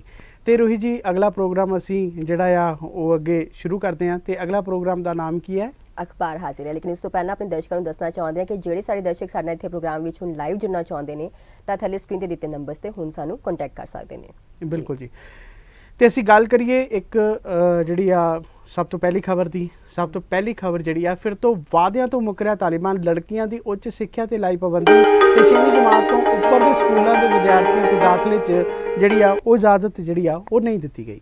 ਜੀ ਸਤਿ ਸ਼੍ਰੀ ਅਕਾਲ ਜੀ, ਗੁੱਡ ਮਾਰਨਿੰਗ ਸੰਗਤ ਵਿੱਚ ਤੁਹਾਡਾ ਸਵਾਗਤ ਹੈ। ਬੀਬਾ ਗਰੋਵਰ ਜੀ, ਤੁਹਾਨੂੰ, ਗਗਨਦੀਪ ਸਿੰਘ ਜੀ, ਤੁਹਾਨੂੰ ਤੇ ਤੁਹਾਡੇ ਸਟਾਫ ਨੂੰ, ਤੁਹਾਡੇ ਸਾਰੇ ਦਰਸ਼ਕਾਂ ਨੂੰ ਗੁਰਦੇਵ ਸਿੰਘ ਭੋਗਲ ਵੱਲੋਂ ਪੀਟਵਰਾ ਤੋਂ ਆਦਾਬ, ਨਮਸਕਾਰ, ਸਤਿ ਸ੍ਰੀ ਅਕਾਲ ਤੇ ਵਾਹਿਗੁਰੂ ਜੀ ਕਾ ਖਾਲਸਾ, ਵਾਹਿਗੁਰੂ ਜੀ ਕੀ ਫਤਿਹ ਜੀ। ਜੀ ਭੋਗਲ ਸਾਹਿਬ, ਕੀ ਹਾਲ ਚਾਲ ਤੁਹਾਡਾ? ਹਾਲ ਚਾਲ ਬਿਲਕੁਲ ਠੀਕ ਠਾਕ ਆ ਜੀ। ਤੁਹਾਡੀਆਂ ਗੱਲਾਂ ਪਹਿਲਾਂ ਸ਼ੁਰੂਆਤ ਤੋਂ ਸੁਣੀਆਂ ਨੇ ਤੇ ਮੈਨੂੰ ਹਾਸਾ ਵੀ ਆਇਆ ਤੇ ਮੈਨੂੰ ਖੁਸ਼ੀ ਵੀ ਬਹੁਤ ਹੋਈ ਆ ਜੀ। ਤੇ ਤੁਸੀਂ ਵੀ ਕਿਹਾ ਸੀ ਕਿ ਹਿਸਾਬ ਮੈਨੂੰ ਵੀ ਬਹੁਤ ਔਖਾ ਲੱਗਦਾ ਸੀ ਤੇ ਅੱਜ ਗੱਲਾਂ ਇਦਾਂ ਦੀਆਂ ਕੀਤੀਆਂ ਗਗਨਦੀਪ ਸਿੰਘ ਨੇ ਹਾਂਜੀ ਤੇ ਮੇਰਾ ਜੀ ਕੀਤਾ ਵੀ ਮੈਂ ਵੀ 2-4 ਗੱਲਾਂ ਬਚਪਨ ਦੀਆਂ ਕਰ ਲਵਾਂ। ਬਿਲਕੁਲ ਜ਼ਰੂਰ ਜੀ, ਜੀ। ਜ਼ਰੂਰੀ ਜੀ। ਤੇ ਇਹ ਬਿਲਕੁਲ ਸੱਚੀ ਗੱਲ ਵਾ ਜੀ। ਭਾਵੇਂ ਸਾਨੂੰ ਉਸ ਵੇਲੇ ਅਸੀਂ ਬੱਚੇ ਸੀਗੇ, ਸਾਨੂੰ ਇਹ ਔਖਾ ਲੱਗਦਾ ਸੀਗਾ ਤੇ ਸਾਡੇ ਕੰਨ ਲੱਤਾਂ ਹੇਠ ਦੀ ਕੰਨ ਫੜਾ ਕੇ ਕੁੱਟ ਪੈਂਦੀ ਹੁੰਦੀ ਸੀ, ਪਰ ਜਿਹੜਾ ਹਿਸਾਬ ਉੱਥੇ ਦਾ ਨਾ ਉਹ ਬਿਲਕੁਲ ਬਹੁਤ ਜੀ। ਵਧੀਆ, ਬਿਲਕੁਲ ਇੰਨਾ ਜੀ। ਵਧੀਆ ਹਿਸਾਬ ਆ। ਭਾਵੇਂ ਔਖਾ ਲੱਗਦਾ ਸੀ ਬੀਬਾ ਗਰੋਵਰ ਜੀ, ਪਰ ਇਹਦਾ ਫਾਇਦਾ ਬਹੁਤ ਵਾ। ਬਿਲਕੁਲ ਅੱਜ ਜੀ। ਕੱਲ੍ਹ ਬੱਚਿਆਂ ਨੂੰ ਤੁਸੀਂ ਮੂੰਹ ਜ਼ਬਾਨੀ ਕੋਈ ਗੱਲ ਪੁੱਛ ਕੇ ਦੇਖੋ, ਉਹਨੂੰ ਬਿਲਕੁਲ ਨਹੀਂ ਆਉਂਦੀ ਹੈ। ਬਿਲਕੁਲ ਜੀ। ਮੈਂ ਇੱਕ ਦੋ ਐਗਜ਼ਾਮਪਲ ਦੇਣੇ ਚਾਹਣਾ, ਕਿਉਂਕਿ ਗੱਲਾਂ ਸਮਾਂ ਬਹੁਤ ਹੋ ਜਾਂਦਾ ਬਿਲਕੁਲ ਜੀ। ਤੇ ਪਤਾ ਨਹੀਂ ਚੱਲਦਾ ਕਈ ਵਾਰੀ। ਜਿਵੇਂ ਤੁਸੀਂ ਅੱਜ ਸਵੇਰੇ ਦੱਸਿਆ ਵੀ ਮੈਨੂੰ ਚੇਤਾ, ਤੁਸੀਂ ਕਿਹਾ ਵੀ ਮੈਨੂੰ ਚੇਤਾ ਹੀ ਭੁੱਲ ਗਿਆ ਬਿਲਕੁਲ ਤੇ ਦੂਸਰੀ ਆਪਣੇ ਟਿਪ ਵੀ ਦੇਈ ਉਹ ਦੇਣੀ ਸੀਗੀ। ਕੋਈ ਗੱਲ ਨਹੀਂ, ਮੈਂ ਕਿਹਾ ਕੋਈ ਗੱਲ ਨਹੀਂ, ਬੰਦਾ ਭੁੱਲਣਾ ਹਾਰ ਵਾ, ਭੁੱਲਣ ਅੰਦਰ ਸਭ ਕੋ ਭੁੱਲ ਗੁਰੂ ਕਰਤਾਰ, ਕੋਈ ਗੱਲ ਨਹੀਂ। ਬਿਲਕੁਲ ਜੀ। ਮੈਂ 2 ਐਗਜ਼ਾਮਪਲ ਦੇਣੇ ਚਾਹਣਾ ਬੀਬਾ ਗਰੋਵਰ ਜੀ। ਸੱਚੀ ਗੱਲ ਆ, ਜਿਹੜਾ ਹਿਸਾਬ ਦੀ ਗੱਲ ਹੋਈ ਨਾ ਅੱਜ, ਮੈਂ ਗਗਨਦੀਪ ਸਿੰਘ ਜੀ ਫੈਕਟਰੀ 'ਚ ਕੰਮ ਕੀਤਾ 24 ਸਾਲ। ਉੱਥੇ ਇੰਜਨ ਟੈਸਟਰ ਸੀਗਾ ਮੈਂ। ਵੱਡੇ ਇੰਜਨ V8 ਜਿਹੜੇ ਬੜੇ ਜਿਹੜੇ ਸ਼ਿਪਾਂ 'ਚ ਪੈਂਦੇ ਨੇ ਉਹ ਮੈਂ ਟੈਸਟ ਕਰਦਾ ਹੁੰਦਾ ਸੀ। ਇੰਜਨ ਟੈਸਟਰ ਸੀਗਾ ਮੈਂ। V8 ਉਹਦਾ ਨਾਮ ਸੀ, V8 ਇੰਜਨ। ਹਾਂਜੀ ਤੇ ਮੈਂ ਕਰਦਾ ਸੀਗਾ ਤੇ ਮੈਂ ਸਾਡਾ ਬ੍ਰੇਕਫਾਸਟ ਦਾ ਟਾਈਮ ਸੀਗਾ ਤੇ ਅੰਦਰ ਉਹ ਮੁੰਡੇ ਜਿਹੜੇ ਆਪਸ ਵਿੱਚ ਜਿਹੜੇ ਗੋਰੇ ਸੀਗੇ, ਉਹਦਾ ਨਾਮ ਵੀ ਚੇਤੇ, ਪੀਟਰ ਲੋਟਨ, ਤੇ ਉਹ ਸਾਰੇ 4-5 ਮੁੰਡੇ ਨਾ ਦਵਾ ਦਵ, ਚਾਹੇ ਟੀ ਬ੍ਰੇਕ ਹੋਵੇ ਚਾਹੇ ਲੰਚ ਹੋਵੇ, ਤੇ ਦਵਾ ਦਵ ਖੇਡਣ ਲੱਗ ਪੈਂਦੇ ਸੀਗੇ। ਤੇ ਉਹ ਕਹਿੰਦਾ ਇਹ ਪਤਾ ਨਹੀਂ ਉਹ ਕੀ ਗੱਲ ਹੋਈ ਪੈਸੇ ਲੈਣ ਦੇਣ ਦੀ। ਕਹਿੰਦਾ ਕਿ ਪੀਟਰ ਕਹਿੰਦਾ ਕਿ ਮਾਰਕ ਨੂੰ ਕਹਿੰਦਾ ਮਾਰਕ ਕਹਿੰਦਾ ਵਾਟ ਇਜ਼ 19 ਟਾਈਮਸ 19। ਮੈਂ ਉਸੇ ਵੇਲੇ ਦਰਵਾਜ਼ਾ ਕੁਦਰਤੀ ਖੋਲੇ, ਮੇਰੇ ਹੱਥ 'ਚ ਚਾਹ ਦਾ ਕੱਪ ਸੀ।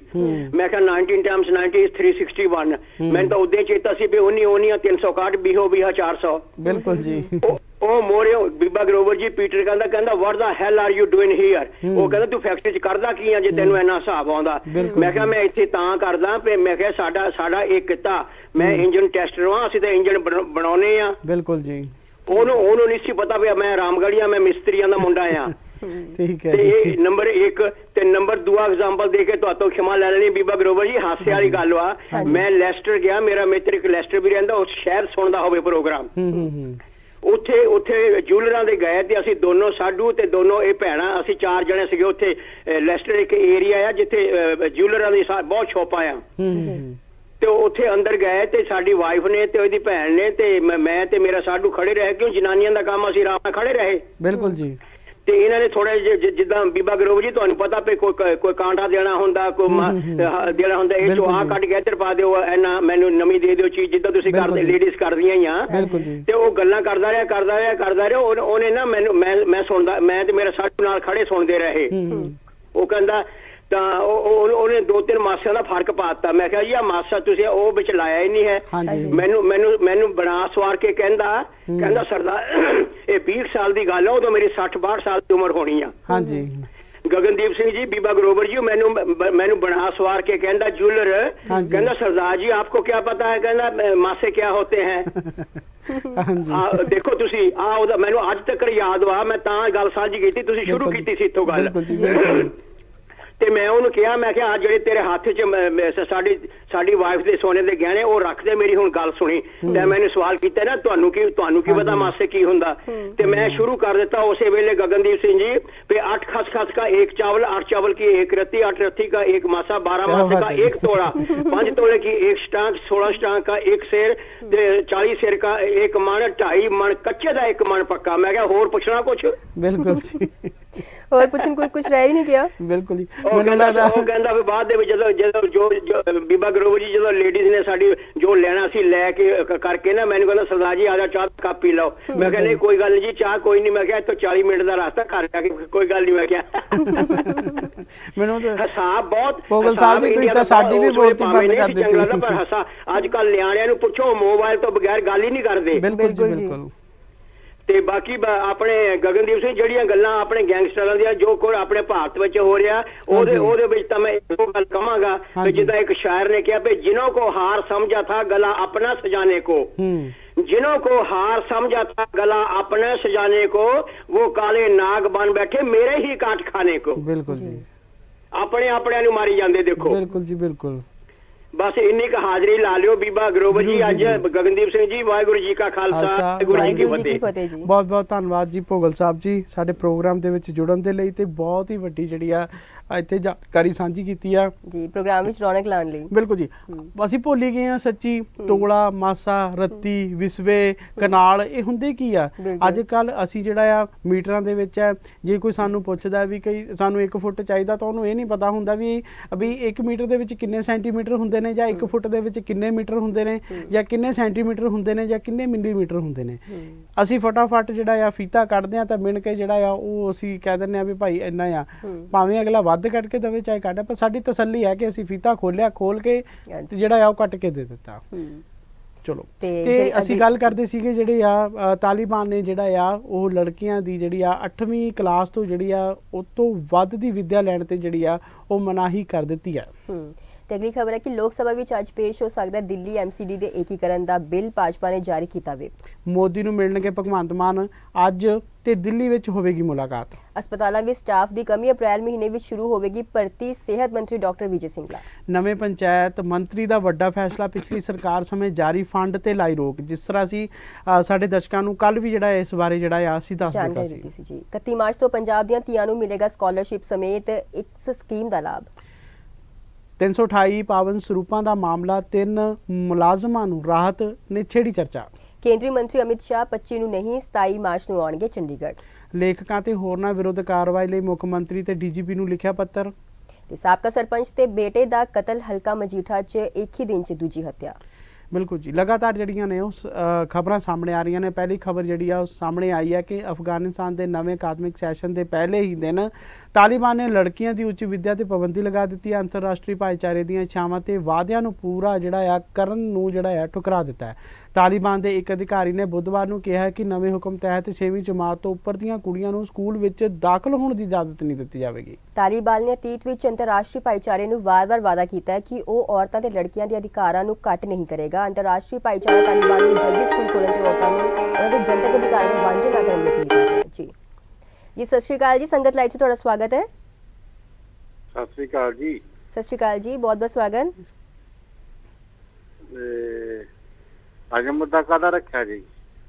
ਹੁਣ ਤਾਂ ਜੀ ਅਖਬਾਰ ਸੁਰਖੀਆਂ ਜੀ, ਹਾਂਜੀ ਸੁਰਖੀਆਂ ਚੱਲ ਰਹੀਆਂ ਜੀ। ਪਾਲ ਸਿੰਘ ਜੀ ਸਤਿ ਸ਼੍ਰੀ ਅਕਾਲ ਜੀ। ਸਤਿ ਸ਼੍ਰੀ ਅਕਾਲ, ਕੀ ਹਾਲ ਚਾਲ ਭਾਜੀ? ਬਸ ਵਧੀਆ ਜੀ ਵਧੀਆ। ਅੱਜ ਦਾ ਮੇਨ ਮੁੱਦਾ ਜਿਹੜਾ ਆ ਕਿ ਭਗਵੰਤ ਮਾਨ ਜੀ ਜਿਹੜਾ ਆ ਉੱਥੇ ਜਾ ਰਹੇ ਨੇ, ਆਪਣੇ ਪੀਐਮ ਮੋਦੀ ਨੂੰ ਮਿਲਣ ਜਾ ਰਹੇ ਨੇ।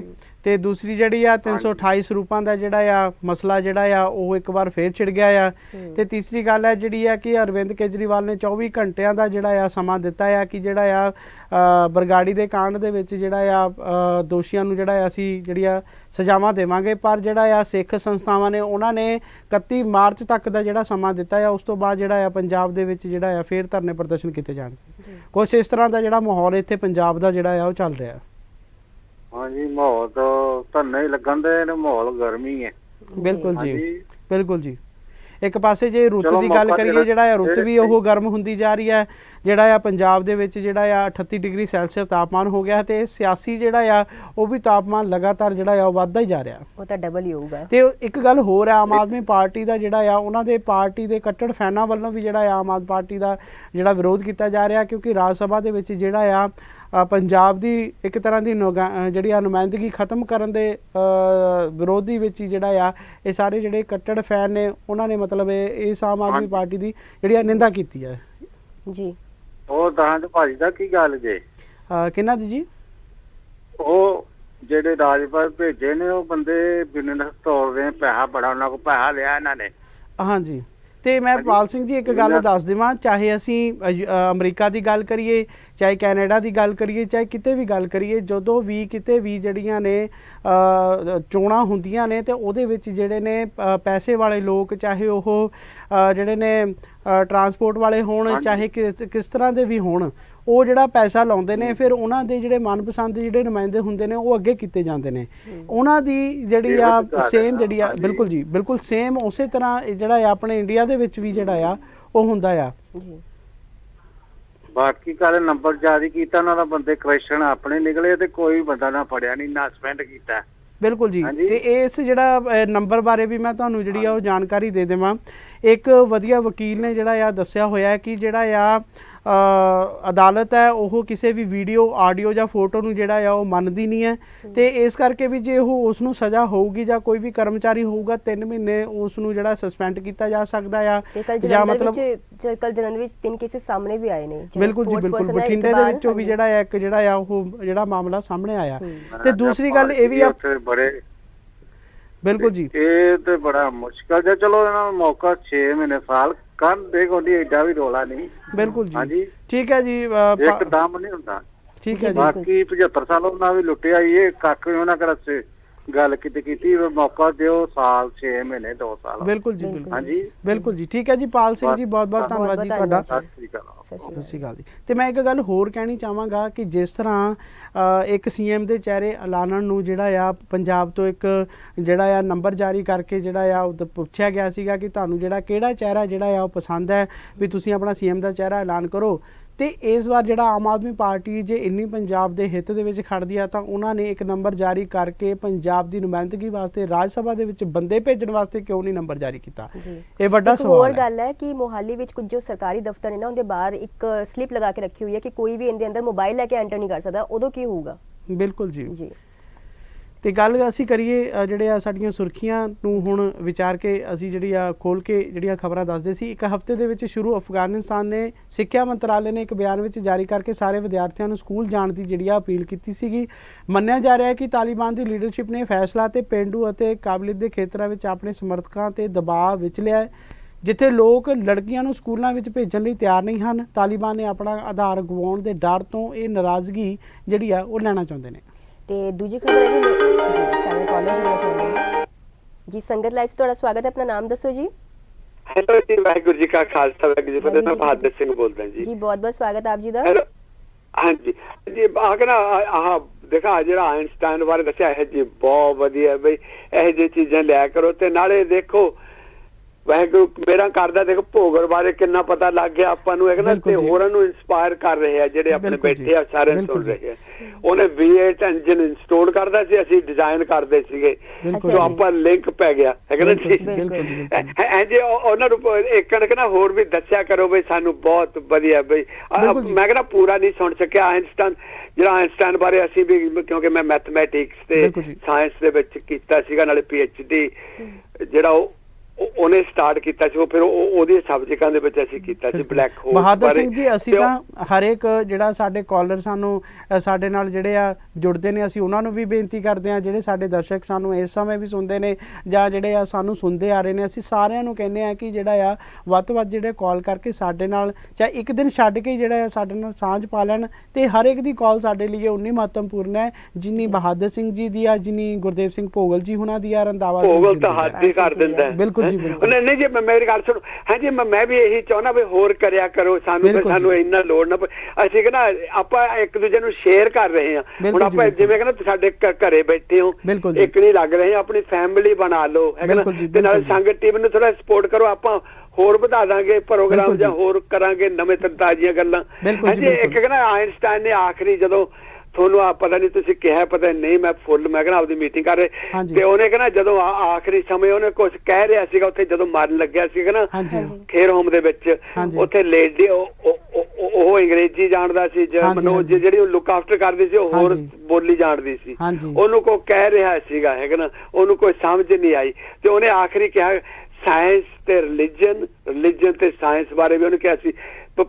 ਤੁਸੀਂ ਪਤਾ ਨਹੀਂ ਦੱਸਿਆ ਹੋਣਾ ਬਈ ਪਹਿਲਾਂ ਧਰਮ ਨੂੰ ਮੰਨਦਾ ਸੀਗਾ, ਫਿਰ ਉਹ ਕਹਿੰਦਾ ਉਹਨੇ ਜਿਹੜਾ ਕੋਈ ਦੇਖਿਆ ਉਹਨੇ ਆਪਦਾ ਜੂਡਿਜ਼ਮ ਤੇ ਕ੍ਰਿਸਚੀਅਨਿਟੀ ਦੇ ਵਿੱਚ ਦੇਖਿਆ, ਉਹ ਹਟ ਗਿਆ ਸੀ। ਉਹ ਕਹਿੰਦਾ ਵੀ ਇਹ ਠੀਕ ਹੈ ਜੀ, ਥੋੜਾ ਬਈ ਕੰਮ ਹੈ। ਤੇ ਫਿਰ ਬਾਅਦ ਦੇ ਵਿੱਚ ਕਹਿੰਦਾ ਜੀ ਆਖਰੀ ਉਹ ਮੰਨਣ ਲੱਗ ਗਿਆ ਸੀਗਾ ਤੇ ਉਹਨੇ ਕਹਿੰਦਾ ਜਿਹਦਾ ਲਾਈਕ ਉਹਨੂੰ ਐਨਰਜੀ ਕਹਿੰਦਾ ਸੀ ਵੀ ਕੋਈ ਚੀਜ਼ ਆ, ਕਹਿੰਦਾ ਮੈਂ ਫੈਸੀਨੇਟਿਡ ਆ ਵੀ ਨੇਚਰ ਕਿਵੇਂ ਕ੍ਰੀਏਟ ਕੀਤਾ, ਸਾਰਾ ਮੰਨਣ ਲੱਗ ਗਿਆ। ਵੈਸੇ ਮੈਂ ਹੋਰ ਟਾਈਮ ਨਹੀਂ ਲੈਂਦਾ ਕਿਉਂਕਿ ਆਪਣਾ ਪ੍ਰੋਗਰਾਮ ਮੁੱਕਣ ਲੱਗਿਆ। ਤੁਹਾਡਾ ਬਹੁਤ ਇੰਜੋਏ ਕਰਦੇ ਆ ਬਈ, ਆਪਾਂ ਮਿਸ ਨਹੀਂ ਕਰਦੇ ਤੇ ਵਾਹਿਗੁਰੂ ਸੱਚੇ ਪਾਤਸ਼ਾਹ ਮਿਹਰਾਂ ਰੱਖੇ। ਤੇ ਪਲੀਜ਼ ਆ ਜਿਹੜੇ ਆਪਾਂ ਸੁਣ ਰਹੇ ਹੈਗੇ ਨਾ, ਆਪਾਂ 5-5 10-10 ਪਾਉਂਡ ਪਾ ਦਿਓ, ਕਿਉਂਕਿ ਮੈਂ ਕਹਿੰਦਾ ਮਿਹਨਤਾਂ ਨਹੀਂ ਕਿਸੇ ਦੀਆਂ ਕਰ ਰਹੇ, ਆਪਾਂ ਬੈਗ ਨਹੀਂ ਕਰ ਰਹੇ, ਆਪਾਂ ਚੈਨਲ ਬੈਗ ਕਰਨ ਵਾਲਾ ਨਹੀਂ, ਆਪਾਂ ਕਹਿੰਦਾ ਪਿਆਰ ਨਾਲ ਕਹਿ ਰਹੇ ਹਾਂ ਵੀ ਆਪਾਂ ਠੀਕ ਹੈ ਜੀ, ਜੁੜ ਠੀਕ ਹੈ ਜਾਓ ਜੀ ਆਪਾਂ। ਠੀਕ ਹੈ ਵਾਹਿਗੁਰੂ ਜੀ ਕਾ ਖਾਲਸਾ, ਵਾਹਿਗੁਰੂ ਜੀ ਕੀ ਫਤਿਹ। ਬਹੁਤ ਬਹੁਤ ਧੰਨਵਾਦ ਬਹਾਦਰ ਸਿੰਘ ਜੀ, ਜਿਨ੍ਹਾਂ ਨੇ ਜਿਹੜਾ ਆ ਸਾਡੇ ਪ੍ਰੋਗਰਾਮ ਬਾਰੇ ਜਿਹੜਾ ਆ ਲੋਕਾਂ ਕੋਲ ਆਪਣੀ ਜਿਹੜੀ ਆ ਰਾਏ ਰੱਖੀ ਹੈ। ਤੇ ਜਿਸ ਤਰ੍ਹਾਂ ਜਿਹੜਾ ਆ ਸਾਡਾ ਪ੍ਰੋਗਰਾਮ ਅਸੀਂ ਵੀ ਚਾਹੁੰਦੇ ਆ ਕਿ ਤੁਹਾਡਾ ਹਰਮਨ ਪਿਆਰਾ ਜਿਹੜਾ ਇਹ ਪ੍ਰੋਗਰਾਮ ਹੈ ਇਹ ਦਿਨ ਦੁਗਣੀ ਰਾਤ ਚੌਗਣੀ ਜਿਹੜੀ ਆ ਚੜ੍ਹਦੀ ਕਲਾ ਤੇ ਤਰੱਕੀ ਜਿਹੜਾ ਕਰਦਾ ਰਹੇ। ਜੀ ਅਗਲੀ ਖਬਰ ਹੈ ਕਿ ਲੋਕ ਸਭਾ ਵਿੱਚ ਅੱਜ ਪੇਸ਼ ਹੋ ਸਕਦਾ ਦਿੱਲੀ ਐਮਸੀਡੀ ਦੇ ਏਕੀਕਰਨ ਦਾ ਬਿੱਲ, ਭਾਜਪਾ ਨੇ ਜਾਰੀ ਕੀਤਾ ਵਿਪ। ਜੀ ਦਿੱਲੀ ਵਿੱਚ 3 ਨਗਰ ਨਿਗਮ ਦਿੱਲੀ ਜਿਹੜੀ ਆ ਐਮਸੀਡੀ ਨੂੰ ਇੱਕ ਵਿੱਚ ਜਿਹੜਾ ਮਿਲਾ ਦਿੱਤਾ ਗਿਆ ਆ। ਮੋਦੀ ਕੈਬਨਿਟ ਨੇ ਮੰਗਲਵਾਰ ਨੂੰ 3 ਨਗਰ ਨਿਗਮ ਨੂੰ ਏਕੀਕਰਨ ਨੂੰ ਮਨਜ਼ੂਰੀ ਦੇ ਦਿੱਤੀ ਹੈ ਤੇ ਏਕੀਕਰਨ ਬਿੱਲ ਵਿੱਚ ਅੱਜ ਜਿਹੜਾ ਲੋਕ ਸਭਾ ਵਿੱਚ ਜਿਹੜਾ ਆ ਪੇਸ਼ ਕਰਨ ਦੀ ਜਿਹੜੀ ਆ ਉਹ ਸੰਭਾਵਨਾ ਜਿਹੜੀ ਇਸ ਤਰ੍ਹਾਂ ਦੀ ਬਣੀ ਆ। ਹੋਰ ਵੀ ਜਿਹੜੇ ਪੰਜਾਬ ਦੇ ਵਿੱਚ ਲਗਾਤਾਰ ਜਿਹੜੇ ਆ ਮੁੱਦੇ ਭਖ ਰਹੇ ਨੇ ਉਹਨਾਂ ਦੀ ਜਾਣਕਾਰੀ ਲੈ ਕੇ ਤੁਹਾਡੇ ਕੋਲ ਅਸੀਂ ਫਿਰ ਹਾਜ਼ਰ ਹੋਵਾਂਗੇ। ਤੇ ਸਾਨੂੰ ਜਿਹੜੀ ਆ ਘੜੀ ਟਿਕ ਟਿਕ ਲਗਾਤਾਰ ਇਸ਼ਾਰੇ ਕਰ ਰਹੀ ਹੈ ਕਿ ਸਾਡੇ ਕੋਲ ਜਿਹੜਾ ਸਮਾਂ ਹੋਰ ਨਹੀਂ ਬਚਿਆ ਤੇ ਨਵਾਂ ਤੇ ਤਾਜ਼ਾ ਪ੍ਰੋਗਰਾਮ ਲੈ ਕੇ ਫਿਰ ਤੋਂ ਹਾਜ਼ਰ ਹੋਵਾਂਗੇ। ਉਦੋਂ ਤੱਕ ਜਿਹੜਾ ਆ ਰੂਹੀ ਗਰੋਵਰ ਜੀ ਤੇ ਗਗਨਦੀਪ ਸਿੰਘ ਅਨੰਦਪੁਰੀ ਨੂੰ ਜਿਹੜਾ ਆ ਤੁਸੀਂ ਪਿਆਰ ਸਤਿਕਾਰ ਇਸੇ ਤਰ੍ਹਾਂ ਜਿਹੜਾ ਬਖਸ਼ਦੇ ਰਹੋ। ਤੇ ਅਸੀਂ ਇੱਕ ਗੱਲ ਜਿਹੜੀ ਆ ਹੋਰ ਕਹਿਣੀ ਚਾਹਾਂਗੇ, ਇਸ ਗੁੱਡ ਮਾਰਨਿੰਗ ਸੰਗਤ ਲਾਈਵ ਪ੍ਰੋਗਰਾਮ ਨੂੰ ਜਿੰਨੇ ਵੀ ਸਾਰੇ ਦਰਸ਼ਕ ਦੇਖ ਰਹੇ ਨੇ, ਜਿੰਨੇ ਦਰਸ਼ਕ ਹੁਣ ਸੁਣਦੇ ਨੇ ਤੇ ਜਿੰਨੇ ਵੀ ਦਰਸ਼ਕ ਜਿਹੜੇ ਨੇ ਉਹ ਦੇਖ ਚੁੱਕੇ ਨੇ, ਤੇ ਅਸੀਂ ਉਹਨਾਂ ਨੂੰ ਇਹੀ ਬੇਨਤੀ ਕਰਾਂਗੇ ਕਿ ਸਾਰੇ ਇਸ ਪ੍ਰੋਗਰਾਮ ਨੂੰ ਜਿਹੜਾ ਵੱਧ ਤੋਂ ਵੱਧ ਪਿਆਰ ਦਿਓ। ਹਰ ਇੱਕ ਕਾਲ ਜਿਹੜਾ ਆ ਸਾਡੇ ਲਈ ਇੰਪੋਰਟੈਂਟ ਹੈ, ਹਰ ਇੱਕ ਜਿਹੜਾ ਆ ਸਤਿਕਾਰਯੋਗ ਹੈ। ਸਾਨੂੰ ਵੀ ਜਿਹੜਾ ਆ ਤੁਹਾਡੇ ਸਭ ਦਾ ਜਿਹੜਾ ਪਿਆਰ ਮਿਲਦਾ ਰਹੇ ਇਸ ਕਾਲ ਦੇ ਰਾਹੀਂ, ਤੇ ਅਸੀਂ ਵੀ ਜਿਹੜਾ ਆ ਤੁਹਾਡੇ ਨਾਲ ਵੱਧ ਤੋਂ ਵੱਧ ਜਿਹੜੀ ਆ ਵਿਚਾਰ ਜਿਹੜੀ ਆ ਉਹ ਜਿਹੜੀ ਸਾਂਝੀ ਕਰਦੇ ਰਹੀਏ। ਤੇ ਦੂਸਰੀ ਗੱਲ ਇਹ ਵੀ ਮੈਂ ਕਹਿਣਾ ਚਾਹਾਂਗਾ, ਜੇ ਤੁਸੀਂ ਸਾਡੇ ਨਾਲ ਕਾਲ ਕਰੋਗੇ, ਆਪਣੀਆਂ ਗੱਲਾਂ ਦਿਲ ਦੀਆਂ ਜਿਹੜੀਆਂ ਦੱਸੋਗੇ, ਇੱਕ ਵਿਚਾਰ ਜਿਹੜੀ ਸਾਂਝੀ ਕਰਾਂਗੇ, ਤਾਂ ਹੀ ਇਸ ਪ੍ਰੋਗਰਾਮ ਦੇ ਵਿੱਚ ਜਿਹੜੇ ਨੇ ਰੂਹੀ ਜੀ ਹਨਾ ਜੀ ਚਾਰ ਚੰਦ ਲੱਗ ਸਕਦੇ ਨੇ, ਪਰਿਵਾਰ ਬਣ ਜੂਗਾ। ਬਿਲਕੁਲ ਜੀ। ਮੈਂ ਚਾਹੁੰਦਾ ਹਾਂ ਕਿ ਮੈਂ ਰੂਹੀ ਜੀ ਦੇ ਨਾਲ ਮਿਲ ਕੇ ਤੁਹਾਡੇ ਨਾਲ ਜਿਹੜਾ ਆ ਗੱਲਾਂ ਕਰਾਂ ਤੇ ਰੂਹੀ ਜੀ ਮੇਰੇ ਨਾਲ ਮਿਲ ਕੇ ਜਿਹੜਾ ਆ ਤੁਹਾਡੇ ਨਾਲ ਗੱਲਾਂ ਕਰਨ। ਅਸੀਂ ਦੋਨੋਂ ਜਿਹੜਾ ਮਿਲ ਕੇ ਤੁਹਾਡੇ ਨਾਲ ਅਸੀਂ ਗੱਲਾਂ ਕਰੀਏ। ਜਿਸ ਤਰ੍ਹਾਂ ਅਸੀਂ ਅੱਜ ਪੰਜਾਬ ਦੇ ਪੁਰਾਣੇ ਸਮੇਂ ਦੀ ਥੋੜੀ ਜਿਹੀ ਅਸੀਂ ਗੱਲ ਜਿਹੜੀ ਆ ਉਹ ਸਾਂਝ ਪਾਈ ਆ, ਸਾਨੂੰ ਵੀ ਲੱਗੇ ਕਿ ਜਿਹੜਾ ਸਾਡਾ ਇਹ ਪ੍ਰੋਗਰਾਮ ਹੈ ਤੁਹਾਡਾ ਜਿਹੜਾ ਆ ਮਨਪਸੰਦ ਹੈ, ਤੁਹਾਡੇ ਜਿਹੜਾ ਆ ਸਮਝ ਵਿੱਚ ਆਉਂਦਾ ਆ, ਜਾਂ ਮਤਲਬ ਇਹ ਕਹਿ ਸਕਦੇ ਆ ਕਿ ਤੁਸੀਂ ਕਿਸ ਤਰ੍ਹਾਂ ਦਾ ਜਿਹੜਾ ਆ ਪ੍ਰੋਗਰਾਮ ਇੱਥੇ ਦੇਖਣਾ ਚਾਹੁੰਦੇ ਹੋ। ਸਾਨੂੰ ਆਪਣੇ ਜਿਹੜੇ ਵਿਚਾਰ ਹੈ ਜ਼ਰੂਰ ਸਾਡੇ ਨਾਲ ਸਾਂਝੇ ਕਰੋ। ਤੇ ਆਓ ਹੁਣ ਸਮਾਂ ਸਾਨੂੰ ਇਜਾਜ਼ਤ ਨਹੀਂ ਦਿੰਦਾ ਤੇ ਸਾਨੂੰ ਜਿਹੜਾ ਸਾਡਾ ਸਮਾਂ ਉਹ ਇਜਾਜ਼ਤ ਲੈਣ ਦਾ ਹੋ ਰਿਹਾ ਆ। ਤੇ ਰੂਹੀ ਗਰੋਵਰ ਜੀ ਤੇ ਗਗਨਦੀਪ ਸਿੰਘ ਨੂੰ ਦਿਓ ਇਜਾਜ਼ਤ। ਸਤਿ ਸ਼੍ਰੀ ਅਕਾਲ।